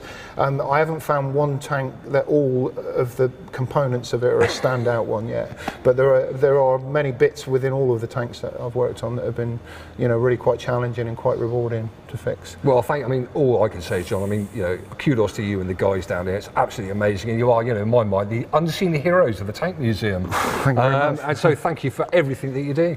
Nice, thank you. And we're lucky enough now to be joined by Mr. Jonathan Kneebone himself, John Kneebone. I never call him Jonathan. Thank you so much for joining us, John. I have to say, when I came down here, because you've been down the museum quite a while now, haven't you? About 4 years. About 4 years. The first time I came down, I didn't actually realise, myself and John served together in the Royal Tank Regiment many, many moons ago. You joined in around about... 85, I think I was 83 to 84, so we joined at the same time, we almost left at the same time. So we've got a lot of catching up to do. We were discussing this segment beforehand. Obviously, there's a lot of stories we can't share with you, because we'd be in big trouble, I think, for many, many reasons. But I think something you will enjoy, John. We contacted the Royal Tank Regiment. We said, do you fancy joining us this evening with a quick Christmas message? And they sent us a very short VT, which I think you'll really, really enjoy. So let's just have a quick look at a Christmas wish from the Royal Tank Regiment. Merry Christmas from all ranks of the Royal Tank Regiment. Impressive. Fantastic. So, John, how are you finding it? How's the job down here? Are you enjoying it? Yeah, it's fantastic. Quite a challenge, especially over the past year, because a lot of our projects have been put on hold, and now we've got to pick up where we left off and hope all the parts are in the same place where we left them so many months ago. It's a new day every day. It's a new challenge every day, and much the same as what we were used to back in the day. So yeah, enjoying it immensely. And thank you so much for showing me around the workshops. I have to say, for me, it's the bit obviously the general public don't see, but it is, let's be fair, the backbone of the museum with your working fleet, the fleet that you need to go running, or even just obviously stack displays and everything. So it's a lot of effort there. We tend to every now and again be the defibrillator of the museum and get the heart rate going. There's a lot of history in the place. Part of the history is covered by archives. Our own learned associates, David, Willie and co, are very good at the theory side. I think maintaining and running the vehicles tells part of the story of them as well, and I'm very proud to be a part of it. Now, it is Christmas. We've been asking every single guest, Christmas wish list, obviously a tank, you can say anything else, but it's a tank we're after. I struggle with this one, I'll be honest with you. The thing I'd most like is a new fuel tank for my Indian motorcycle, because mine's getting a bit rusty now, a bit like my own. The tank that I'd most like to restore it would be the Shah B. You'll remember a couple of tank fests ago you sponsored one coming across. A couple of reasons. It's really impressive, that sort of outline with the track going around the vehicle. It gives a real good impression of the inertia of the vehicle. It's quite dynamic. We don't have any running French exhibits at the moment. And as for my wish list for the collection, I think it would be really nice to have something like a ZS234 or a Gepard, or even the Marksman, if we could get hold of that, because we don't really have an anti-aircraft vehicle here, and it would be nice to have one of those. Well, that's quite an unusual wants list there. Yeah, well, I've got to be original, considering the rest of the people that are coming on, or have been on before. And the Churchill project, let's finish off with mentioning that. Yeah, we got that one, and it wasn't a restoration, as I said to you in the workshop. It was just get it going and get it reliably running, which we did. Unfortunately, there was a failure in one of the brackets, which is down to metallurgy, not to mechanics, and now we find ourselves with quite a task. In order to fix that, we've got to go down a completely different route than what we have done before, in the fact that we've got to go to specialist pattern makers and casters to, and forge this thing for us. It makes me very excited in a way, because it adds another string to our bow as a restoration department. But it is expensive, and because of that expense, we'd be very keen to if you could tune into tankmuseum.org/Tankmas. You're reading that. You can tell I don't get paid for this. And give us $5,000, please, or even more, and then we can get this thing forged. We can make a couple more for other collectors, and it'll it'll take a pathway for future restorations because we'll be able to have that capability. Brilliant. Thank you so much, John. Thank you for your time. Thank you for everything you do for the museum. And we're going to have to catch up on a few beers at some stage. We're now going to go across and look at our next museum. We're going all the way to Finland, and we're going to meet up with the Finnish Tank Museum, Parola. Dear friends, greetings from Finland and the Finnish Tank Museum. The Parola Armory Museum parades the achievements of Finnish armoured and anti-tank troops with pride. Soon 60 years old museum has an extensive collection of armoured vehicles, anti-tank weapons and other museum items, not to forget one of the largest armoured trains in the world. We have on display, for example, this iconic Renault FT model 1917 tank. Our collection consists of large number of Russian origin weapons. These Soviet-era war monsters are located in these indoor halls as well as under the shelters outdoors. Our speciality is a large collection of Sturmgeschütz assault guns.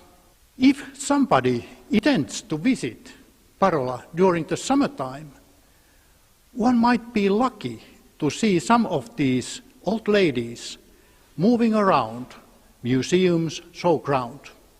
The Parola Armory Museum has a nice bunch of quite rare armored vehicles too.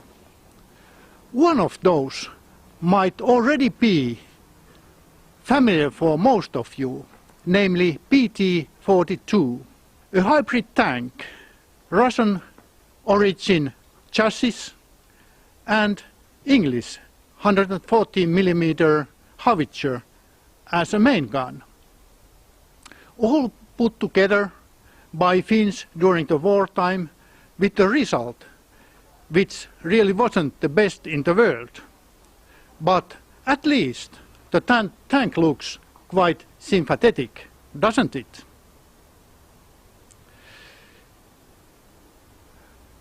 I think quite few of you are aware that there was also a kind of sibling tank to BT-42.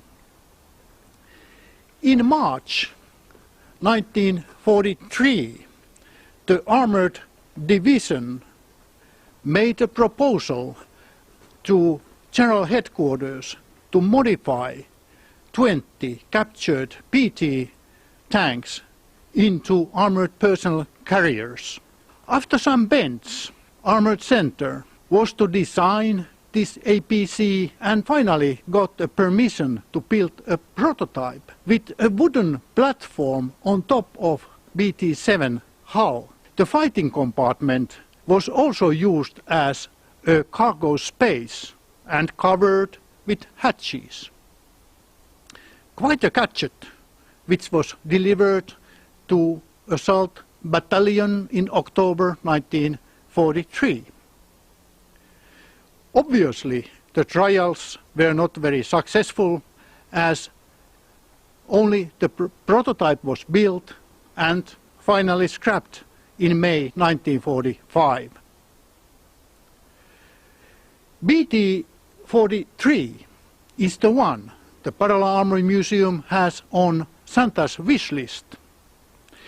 We do understand that it's quite a challenging task for Santa to find a tank like this, but we have very strong trust on his skills.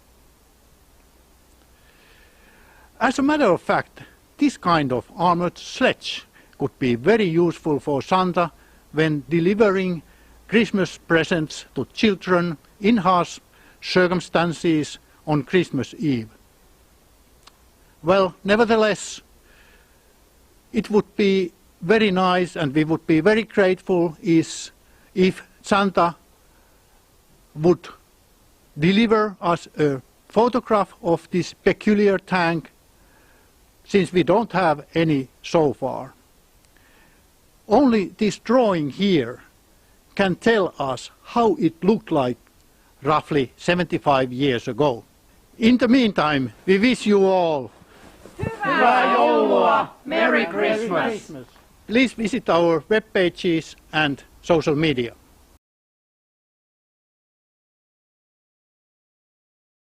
So, Richard, you've been out there to Parola. Is that the trousers Finns wear, is it? We thought you were going to make. I'm making no comment about the trousers on that. Well, that was our good friend Simo there out in Parola, which, again, amazing collection they have there.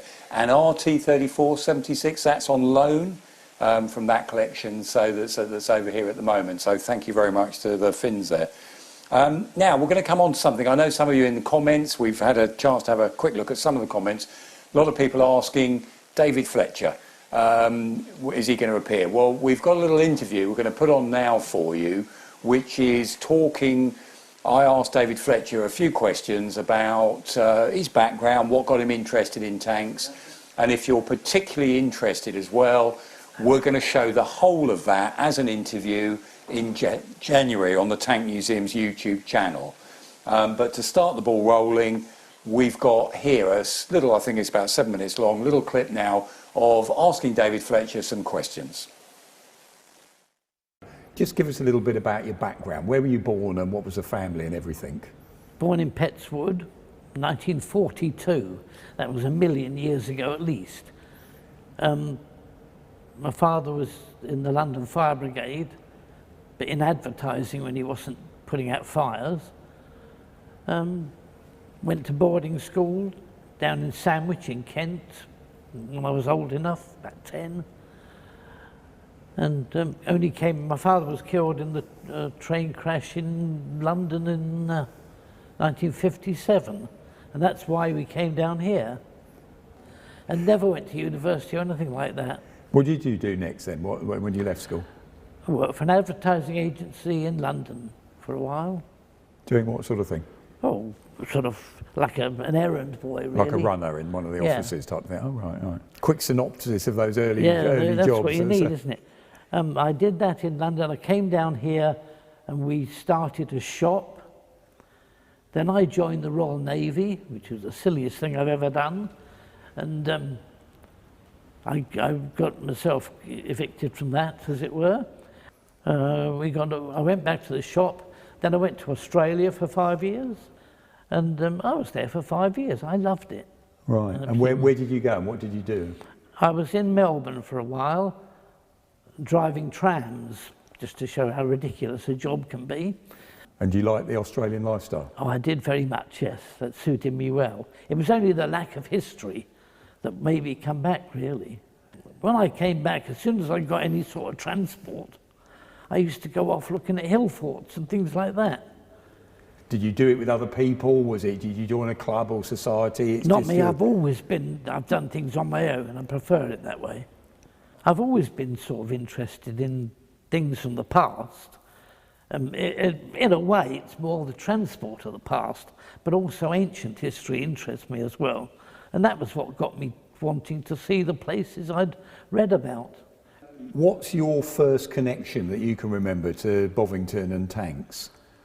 Oh, that's quite easy. I have still a friend, a school friend, who joined the army. And he came down to stay with us one day and said, there's a tank museum near here somewhere. I've been there. Well, I'll show you where it is. So we came out here and I thought, it's quite interesting, have a wander around. And after a couple of visits, I began to think, well, here's a subject that nobody's taking seriously or has any interest in. As I said before, railways, which have always been the dominating thing in my life, you found that there were hundreds of people on the scene writing railway books, and there was nothing to research as far as I could see. Whereas with the tanks, the world was one's oyster. There was nobody coming along. Most of the staff were people who'd been in the services and were just eking out their last few days, more or less. I came in one day as a volunteer, just doing my own thing, and the curator at the time, who was George Forty, said, he said, Mrs. Pigeon's leaving the shop.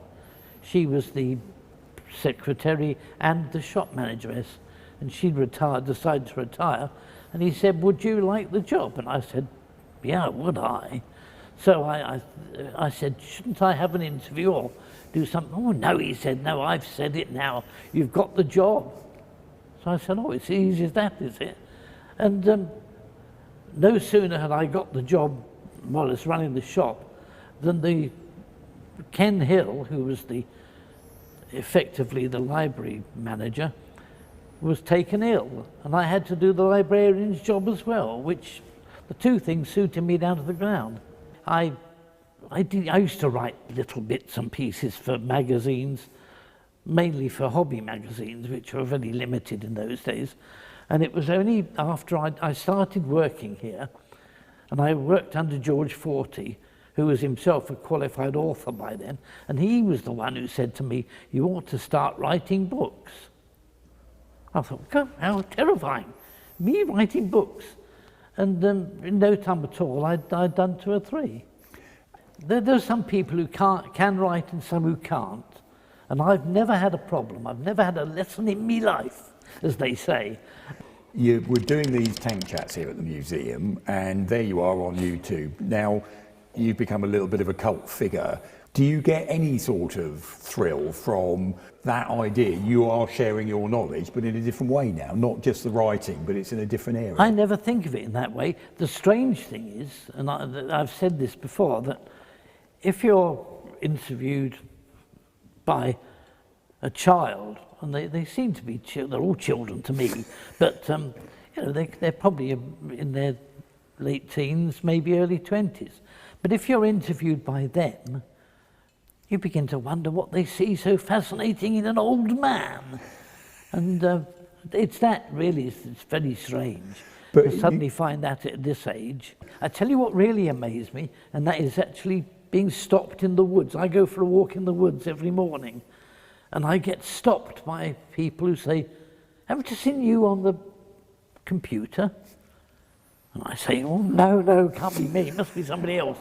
And they say, you do those tank chats. I say, well, yeah. Well, my husband watches them all the time. He thinks they're terrific fun. Oh, really? Bloke must be mad. But it's that sort of thing, being actually stopped by people in the street who say, you're the guy on television, that sort of thing. So obviously you carry on doing tank chats for us? Well, I've been told that when I reach the age that I'm incapable of walking in here, they'll wheel me in to do them. I really think I'm too old. I think somebody else ought to take over. But at the moment, no, I'm very much in demand, so I've got to keep going. Well, I'd probably say on behalf of those watching, number one is, yes, absolutely, terribly sorry about that, but you must keep going because they still appreciate and still watch it. And I'd also say, just on behalf of the Tank Museum staff, everything else, thank you so much, and thanks for the interview. Pleasure. So if you want to see more of that interview, we're going to be doing a much longer version that you'll be able to see on the Tank Museum's YouTube channel that'll be coming out in January 2021.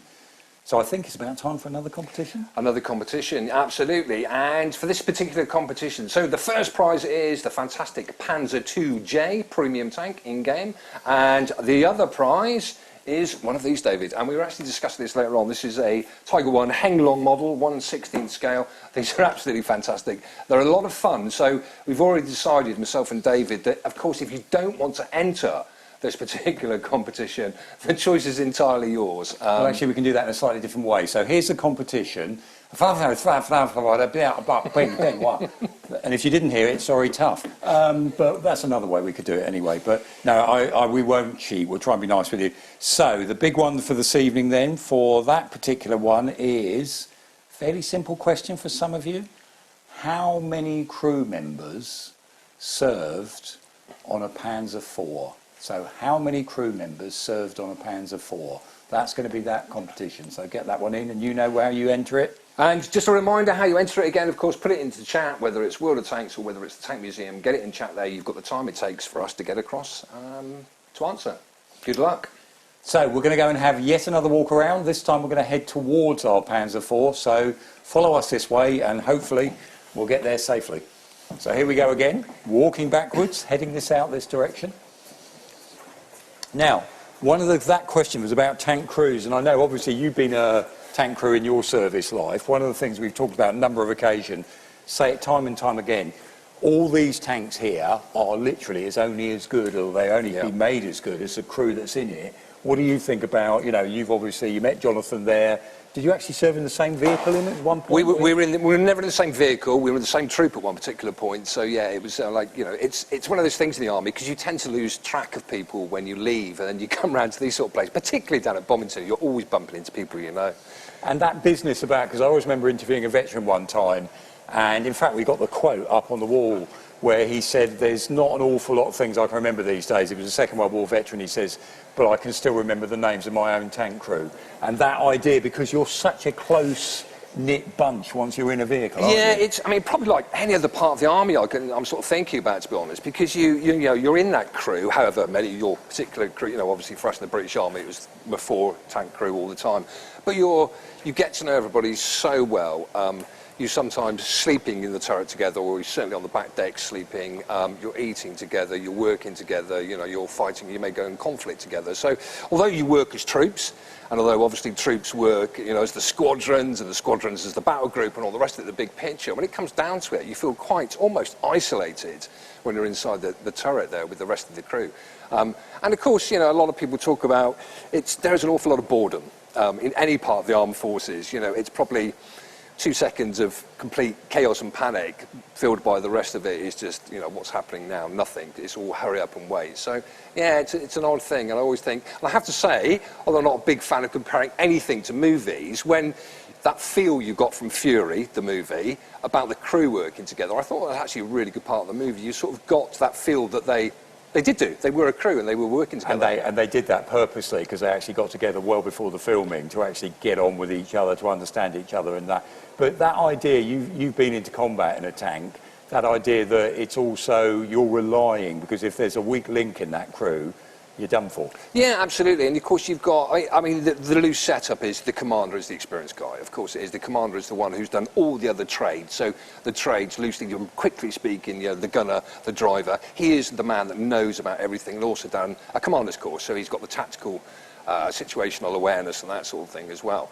And usually the junior guy in the crew will be something like either the driver or the gunner. I mean, when I started off, my very first job was a gunner on a Chieftain tank. Not Conqueror, as I know some people have said sometimes, but it was a gunner on a Chieftain tank. So yeah, and you totally and utterly rely on each other to do everything and do everything well. But it's the commander really who takes responsibility and really moulds the crew together. Although there's lots of things for him to do, one of the critical things is to make sure, A, your crew's happy, because there's nothing worse than a crew that's not happy, otherwise you just don't perform particularly well. And also to make sure that he's aware of the bigger situational picture. And everybody else has got their different jobs to worry about, whether it's the driver looking for places to travel to. Or... And I think that thing as well about all being essential to make that vehicle, because again, you know, do you take any of that? Because with working for World of Tanks, is there anything in the game that you think you take? Yeah, well, I always say, people ask quite a lot, obviously, what's the similarities? Now, of course, World of Tanks it's not a simulator. And I'm glad it's not a simulator, because having spent a lot of my life training on simulators, they are really boring. So you wouldn't want to have a simulator as a game. But, you know, when you're talking about situational awareness, where you position your vehicle, critical thing in real life, critical thing in the game as well. So always, you know, very easy things like keeping the frontal armour, the strongest armour, facing towards the enemy threat, picking a good position of, you know, we always say enfilade fire from a defilade position, so if you can, towards shooting down on there, picking the positions to hide, so obviously the ideal situation is where you can just fire over, the rest of the tank is hidden behind something. Communication is quite important. Now, obviously, in the real world, as a tank crewman, communication is everything, whether it's not just inside your crew, but also, of course, to, you know, troop sergeant, troop leader, troop corporal, whoever you're working with as well, and obviously from the commander's level again up to squadron leader, the battle group, and all the rest of it. Otherwise, you just don't know what's going on. But so yeah, that's sort of the things that I think really is similar to the game. And teamwork, of course. I mean, we haven't mentioned teamwork, but it's all about working together. Well, one thing that we were all aware of is that obviously a lot of the guys serving today actually play the games as well, and the military are obviously very keen to actually get some of those skills. You know, what is it, Challenger 2, sort of like gunnery station is almost the dexterity, because of course when we first, I mean obviously I feel super old when we talk about this, but you go back a bit, and I had what was called duplex controllers when we first started. Now, when you traverse the turret, you've got a grip switch and a thumb controller, and that traverses the turret, elevates the main armour, and on the back of there you've also got firing switch, etc, etc. But when I first started, there was a duplex switch, which is just basically, it was clunk for left, clunk for right, clunk for back, and forwards as well. And you need to have, you know, you need to be quite good. And of course, everybody who plays on games, whether it's console or PC or anything, that dexterity and that, you know, hand-to-eye coordination is actually honed, and it's very, very good. So make really good gunners on tanks, yeah. So there you go. If you're a gamer out there and you fancy joining up, hone those skills. Something like a marketing piece. So anyway, we're here now at our Panzer IV in the museum, and what we've got here is a tank that was really the workhorse of the German military in the Second World War. And I asked the question a little bit earlier on, so what was the crew numbers for a Panzer IV? And when you look at it, again, you were a part of a crew of 4. We tended to lose one crew member. Here they had 2 at the front, 3 in the turret. So it's 5 is the answer. If you got that right, give yourself a pat on the back. 5 crew members in a Panzer IV in the Second World War German tank. So, and this one, pride and joy here, very nice tank. And have a look if you're interested. If you want to know more, have a look at our tank chat on the Panzer IV. Now, over to you again, Richard. And now we're going to go back to some more music, I do believe, music with the Vintage Vixen. So, you know, sit back, get the kettle on and enjoy.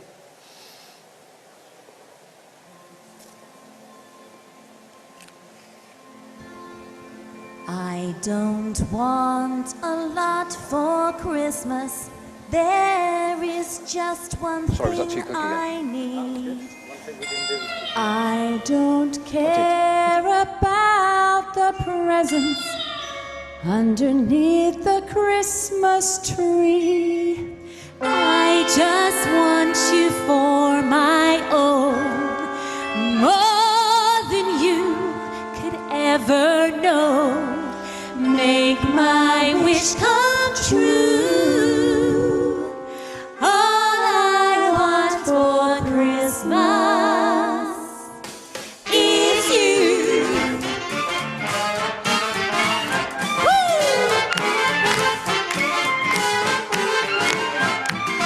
I don't want a lot for Christmas. There is just one thing I need. I don't care about the presents underneath that Christmas tree.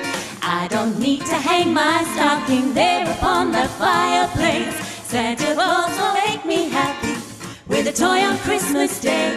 I just want you for my own, more than you could ever know. Make my wish come true. All I want for Christmas is you.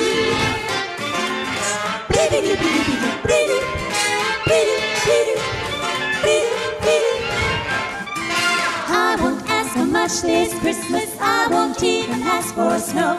I just want to keep on waiting underneath the mistletoe.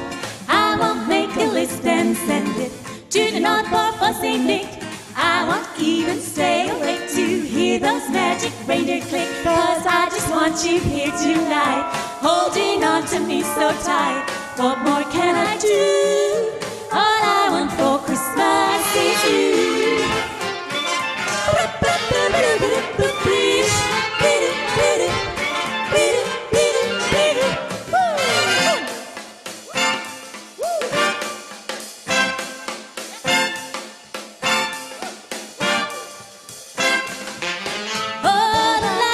Shining brightly everywhere, and the children's laughter fills the air, and everyone is singing. I can hear those sleigh bells ringing. Santa wants to bring me the one I really need.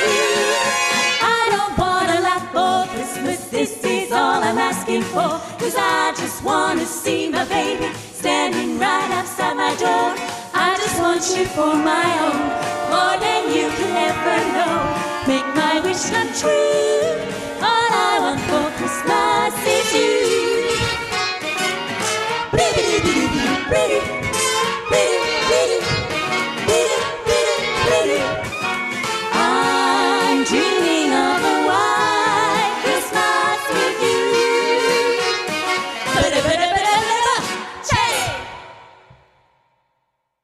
On Karelia, a T110E5 enters a barrel measuring contest. Cavalier is about to put their money where their mouth is in this ranked match. A1 seems like a natural place for a tank like this to open up the game, with hold down and RT cut. Hey! However, with the cautious nature of ranked battles, meaning no side is willing to commit, damage has to be found elsewhere.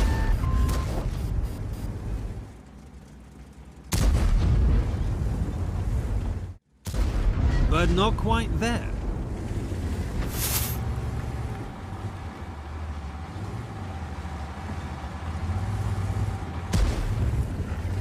Things are looking ever more bleak by the moment. Cavalier stands outnumbered and outmatched against the upcoming Red Onslaught.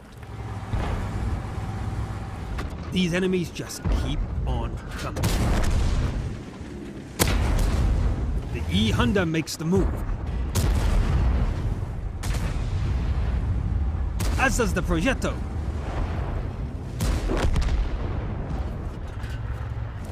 Incredible! The monster falls to our brave hero without doing a shot of damage.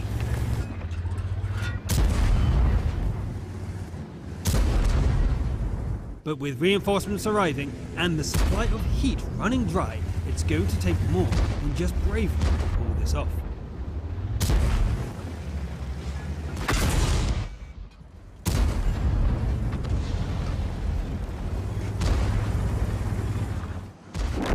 The EBR did what it could, but with opponents on two sides, is this the end? No! Cavalier refuses to give up and rushes to Patton instead.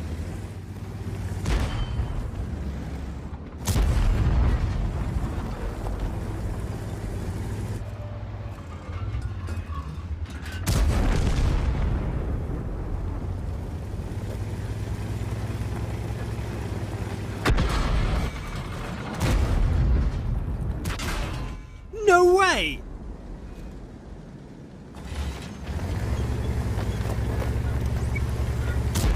The STRV signs its death sentence, and all of a sudden, Cavalier only has the 2 RT between them and victory. Definitely pulling the lion's share for the team here.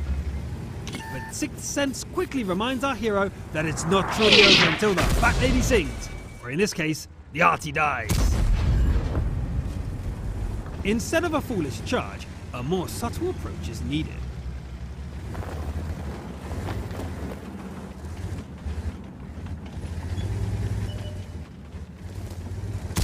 The auto-loading Batchat is the first one to lose their cool. Ambush! The GW plants a shell into the ground, leaving our lion on 10 HP.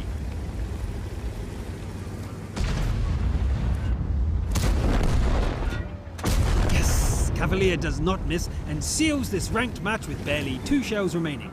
GG. To turn around a game alone against 4 tanks is a feat, but to do it in ranked, now that's an achievement worth featuring on Best Replays of the Week. Congratulations, Cavalier. We hope to see more of the same.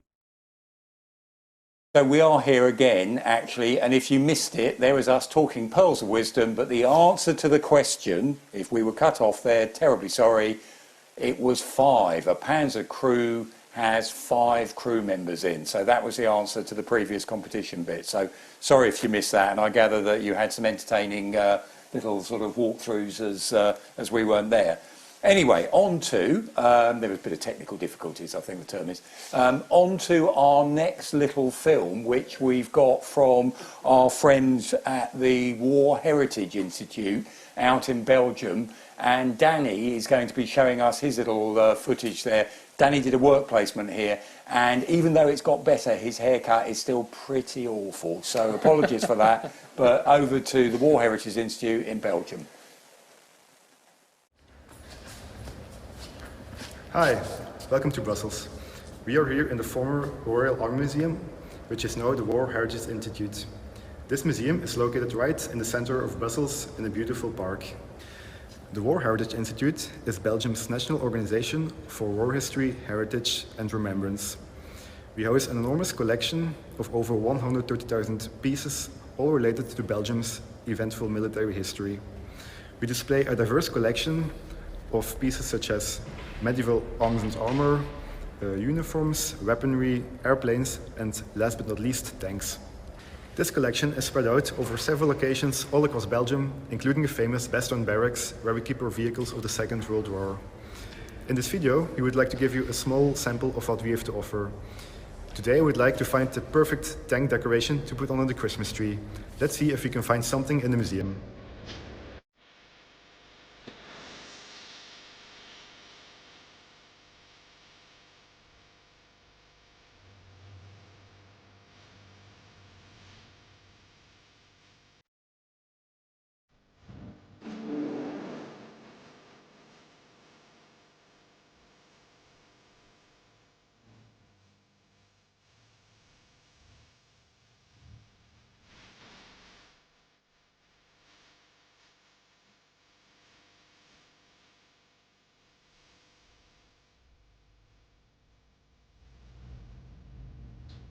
Orgépar, a great vehicle, but I'm afraid it's way too big to fit under the Christmas tree.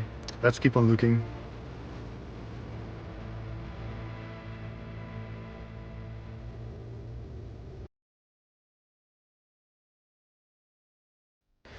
Maybe one of these tanks. Let's see.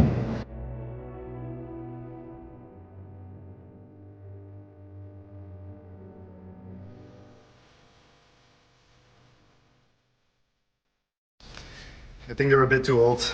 I might scratch off the original paint. No, we'll have to keep looking.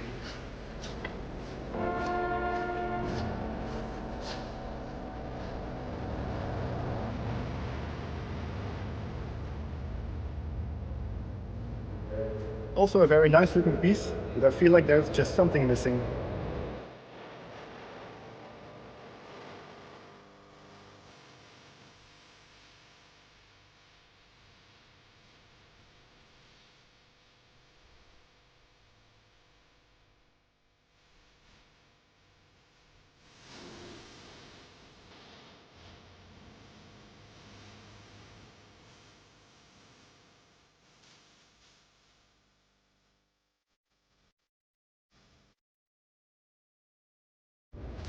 Ah yes, the Belgian T-13 tank destroyer, the pinnacle of Belgian military technology. This vehicle will do just fine as our Christmas tank to put under the tree. Since we will now have some new exhibition space, since this vehicle will be moving, we would like for our Christmas wish tank something of equal grandiosity to put here. So we were thinking we would like to wish for a Tiger tank, or maybe a Merkava, something of that size.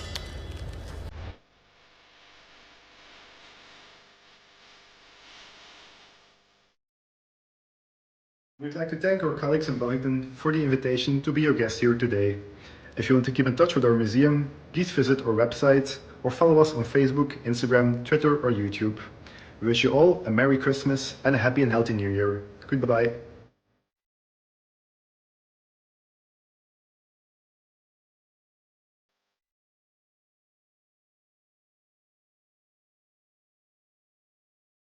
Robbie, what did I say, Danny?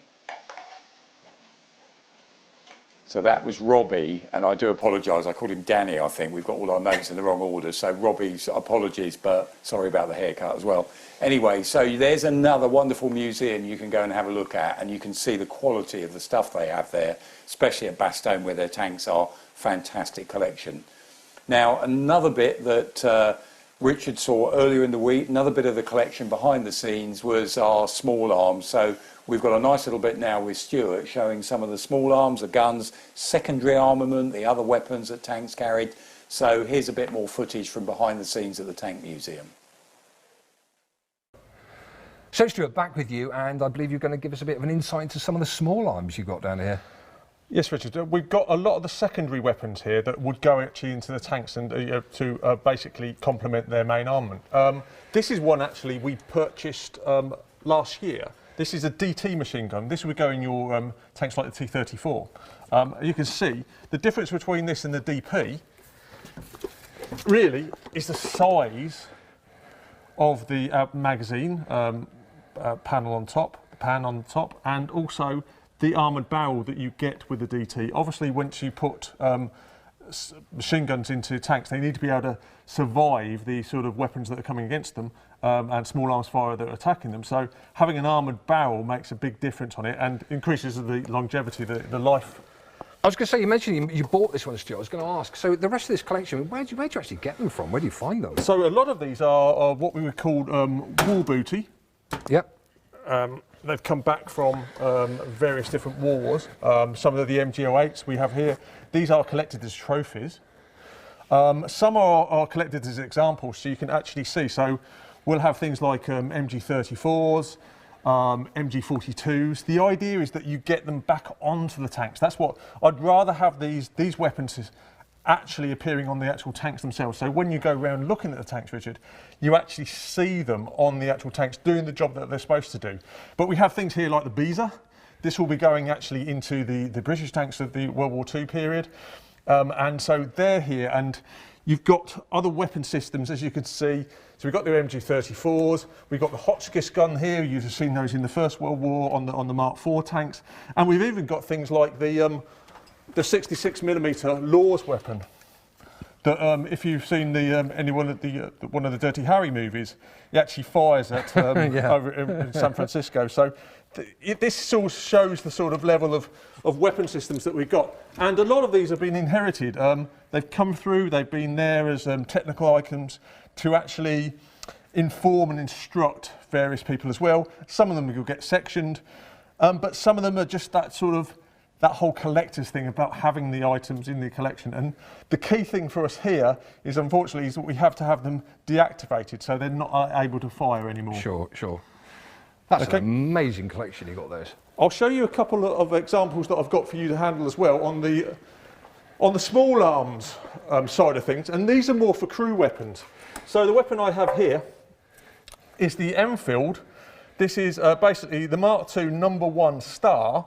And this is the revolver that was issued in 1938 to tank crews, so to the Tank Corps, so your predecessors.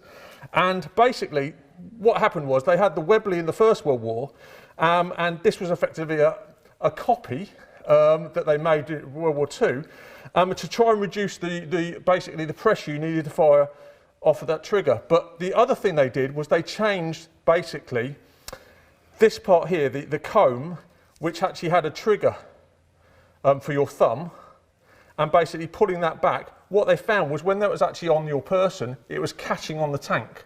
So what they did was they went to a double action with the actual mechanism here, so you didn't need to have that thumb pull there to actually be seen. So gives you an idea of the type of weapon, the personal weapon that tank crews during World War II would be issued with. And a great weapon. They all said how reliable it was and robust. I mean, it just feels robust. It feels robust. It's 0.38 caliber. Has a capability. You want that ability to basically have something on you if you depart the tank that you can actually use to defend yourself. So basically, we go back World War II. We've got things like the Sten, and we've got the Sterling machine gun. A George Patchett invention, and basically this is something you would be familiar with. I was going to say, when you said World War II and then brought this in straight away, I felt really old then, because this is actually one of the first weapons that I was actually trained in, so the good old SMG. Now, of course, for Russian tanks, it was all about fitting them in the tank. SMG had a folding stock as well. Was it a good weapon? Well, yes, it was certainly super reliable. I mean, it has been known again that you could actually knock in a track pin with one of these and it would still fire quite effectively afterwards. But it wasn't particularly accurate. Stopping power was nothing whatsoever, but it was a good, robust little gun to have in the turret with you. Yeah, I mean, it was a good weapon. Ish. Yeah, 9mm, so it had a little bit of potency in it. And the one we purchased, again, this was about 3 years ago. This is a weapon that we wanted to have in the collection because we've got so many T-tanks. So this is the SKS 47U. This is the Russian, basically, weapon that they would have had in the in helicopters and also armoured vehicles. And again, it's got the stock that we wanted to fold. Yeah, in. and if you look, I mean, just to compare it to something like the SMG, I mean, you can see there that it's sort of, you know, what, roughly about the same length. But when you fold the stock down, it's absolutely tiny little weapon, isn't it? And it just feels, you know, it feels like it's a decent, solid weapon. Very nice indeed. Yeah, it's a nice small weapon. It's only got a limited range of about 200 metres, but again, something very capable to give you a feeling of confidence in defending yourself, and it's that small nature that it just basically packs all the way down, and you can fold these stocks down, and that's really where we're getting to. We've got something that small, which in the compartment of your vehicle is really going to stowage-wise is going to be very minimal impact on you. Yeah, we always had problems with stowage there because obviously, you know, some of the guns, especially like the SE80s, you know, the first when they first came out, it was a bit too delicate for a tank crew, and they break fairly easily. So you needed something robust. And we always said, of course, Stuart, I mean, as a tank crew, if you're relying on this, then you're in big trouble. So yeah, this is the problem, isn't it? You don't really want to be relying on it. Exactly. Yeah, you want it to be in the turret and staying in there, really. Yeah. Fantastic. Thank you so much, Stuart. That's really, really interesting. Now, what you saw there is just a minute part of what the museum have got in their supporting collection. And David has been kind enough to bring a couple of quite unusual items across here now. Now, one of them he's thrust at my feet here. Straight away, just looking at it, has made my ears start to hurt, David, I have to say, is the crew bone dome.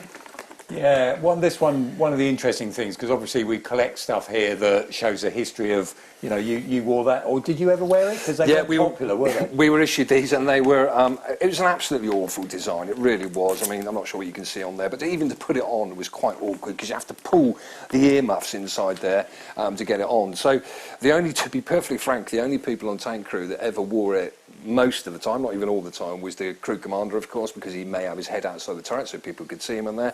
But as a gunner, which I was when these particular bone domes were around, they were just so impractical. You just could not get your head far enough into the sight to make it practical to use it. So we just wore our berries all the time inside. So yeah, awful. And as I said, just looking at it, David, my ears are starting to hurt just looking at it. So that one of the other issues we have here at the Tank Museum is that type of helmet. Part of the problem of that helmet was that the crews didn't like it. They didn't wear it, so head injuries went up. And it's one of the items we use as teaching aids with the modern army, which is things have to be functional and work properly, because then people will actually use them. So with a new designed helmet, it wasn't because the quality of the helmet was better, it was because the soldiers didn't feel an idiot wearing it, which this one they tended to do, so they didn't put it on as much.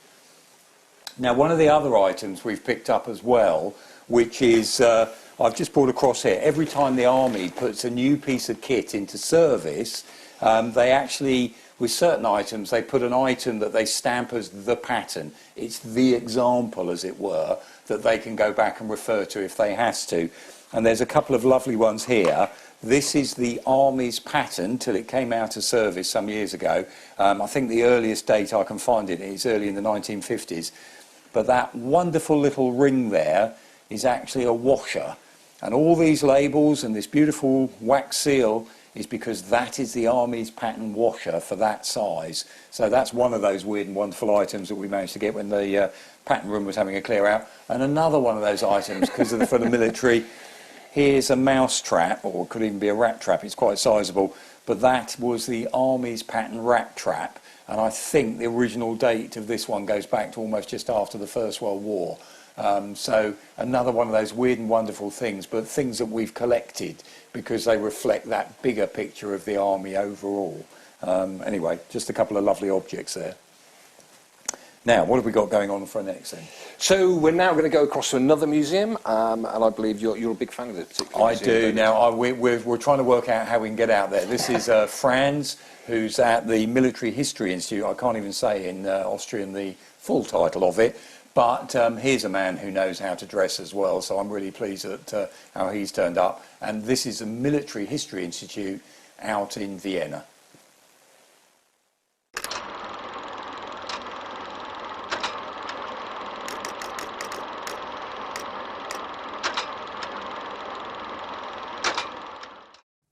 Hello from the Austrian Army Museum in Vienna.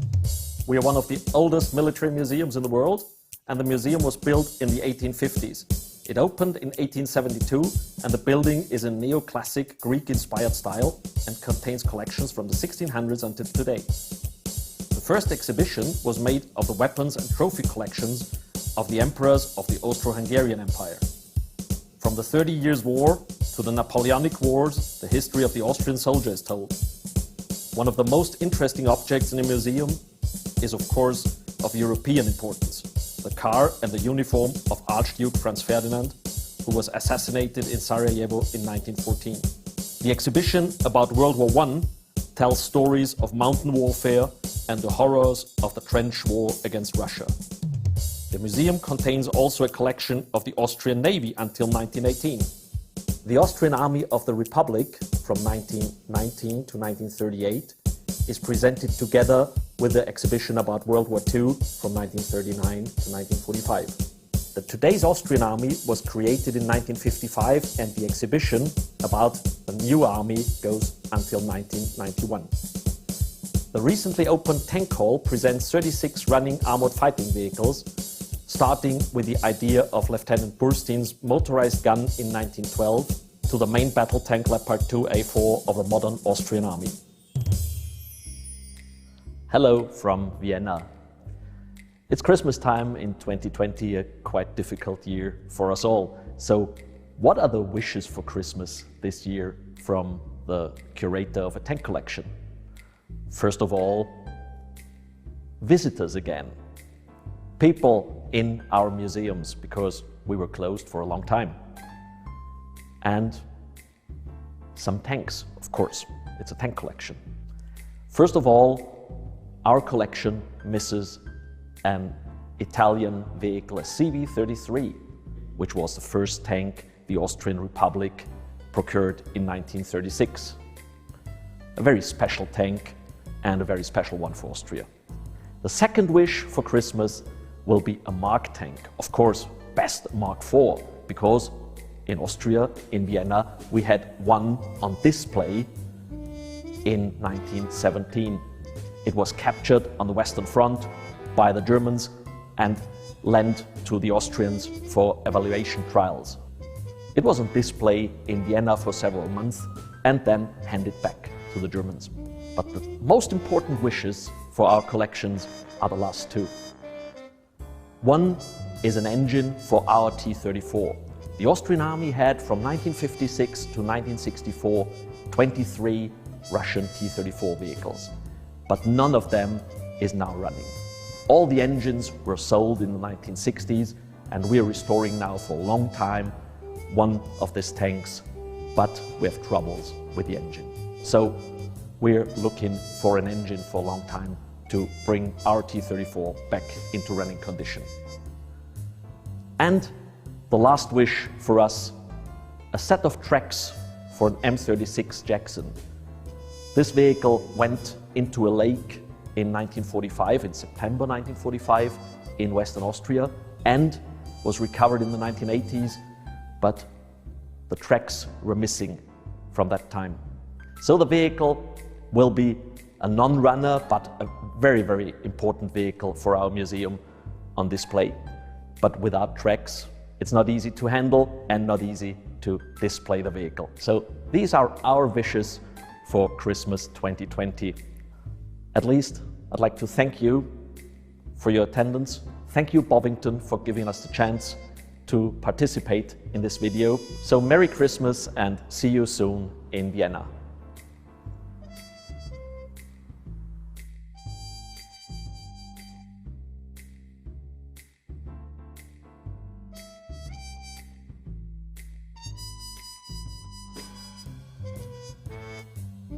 See you in the oldest military museum of the world, because wars belongs to museums.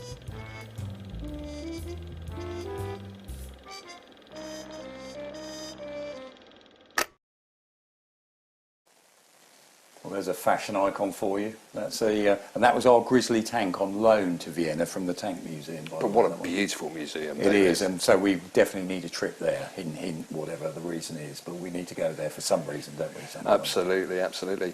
So, competition time again. I think it is. So we have another question for you. Are you getting the idea of this so far? Do you need to repeat the rules? Go on one last time. Well, I'm hoping that so just remember there, as soon as David answers the question, the competition will be open. Drop your answers into chat, whether it's the World of Tanks chat, whether it's the Tank Museum chat, YouTube, or Twitch for us on the World of Tanks. And you'll have the time it takes us to get to the vehicle, and then David will give the answer, and the competition obviously stops there. Just to reiterate, we will do our best to get everything to you, the physical side of things, obviously before Christmas, but they can't be guaranteed, depending, of course, where you live. But we'll get you there as soon as possible. And for the in-game stuff, again, just to make sure you're aware, it's only valid for the EU servers, only valid on the EU server. So what are they going to win this one? So this time, yes, we have another one of our fantastic German Tiger ones. Unfortunately, somebody won the last one, David. So this is the last one, actually. Get this one right then. Right. And also for the players, we've also got another Type 59, so another Type 59 to put in your garage.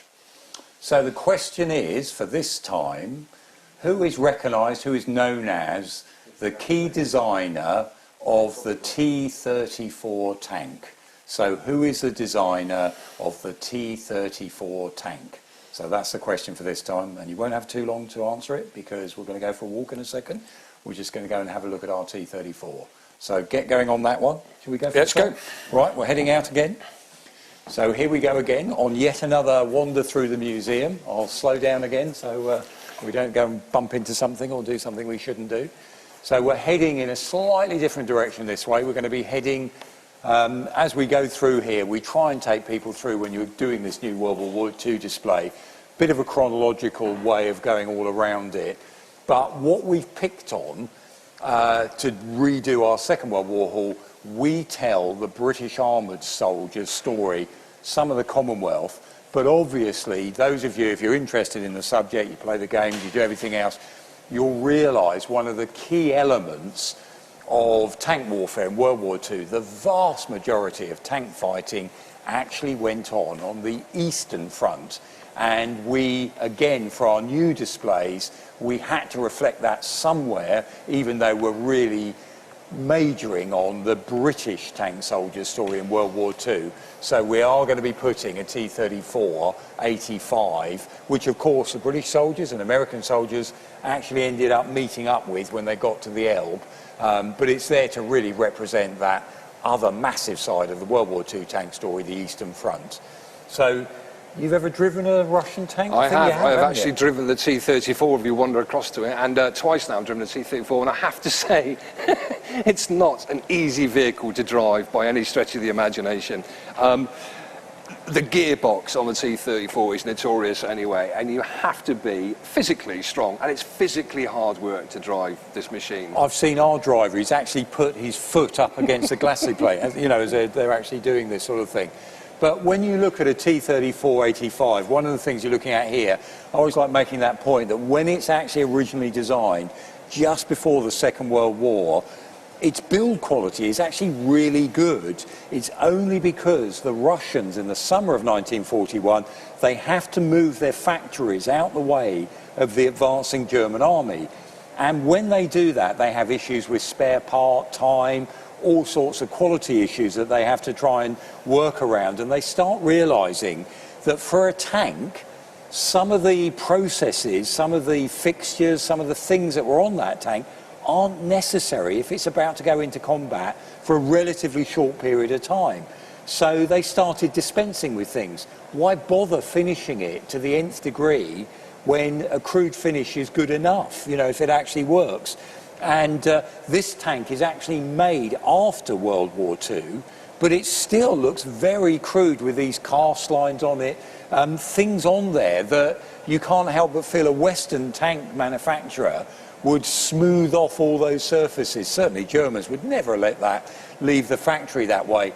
But really the Russians ended up looking like a tank, just like we would a hand grenade, I think. The idea is anything on that hand grenade that's superfluous, just don't bother doing it, don't use it, sort of thing.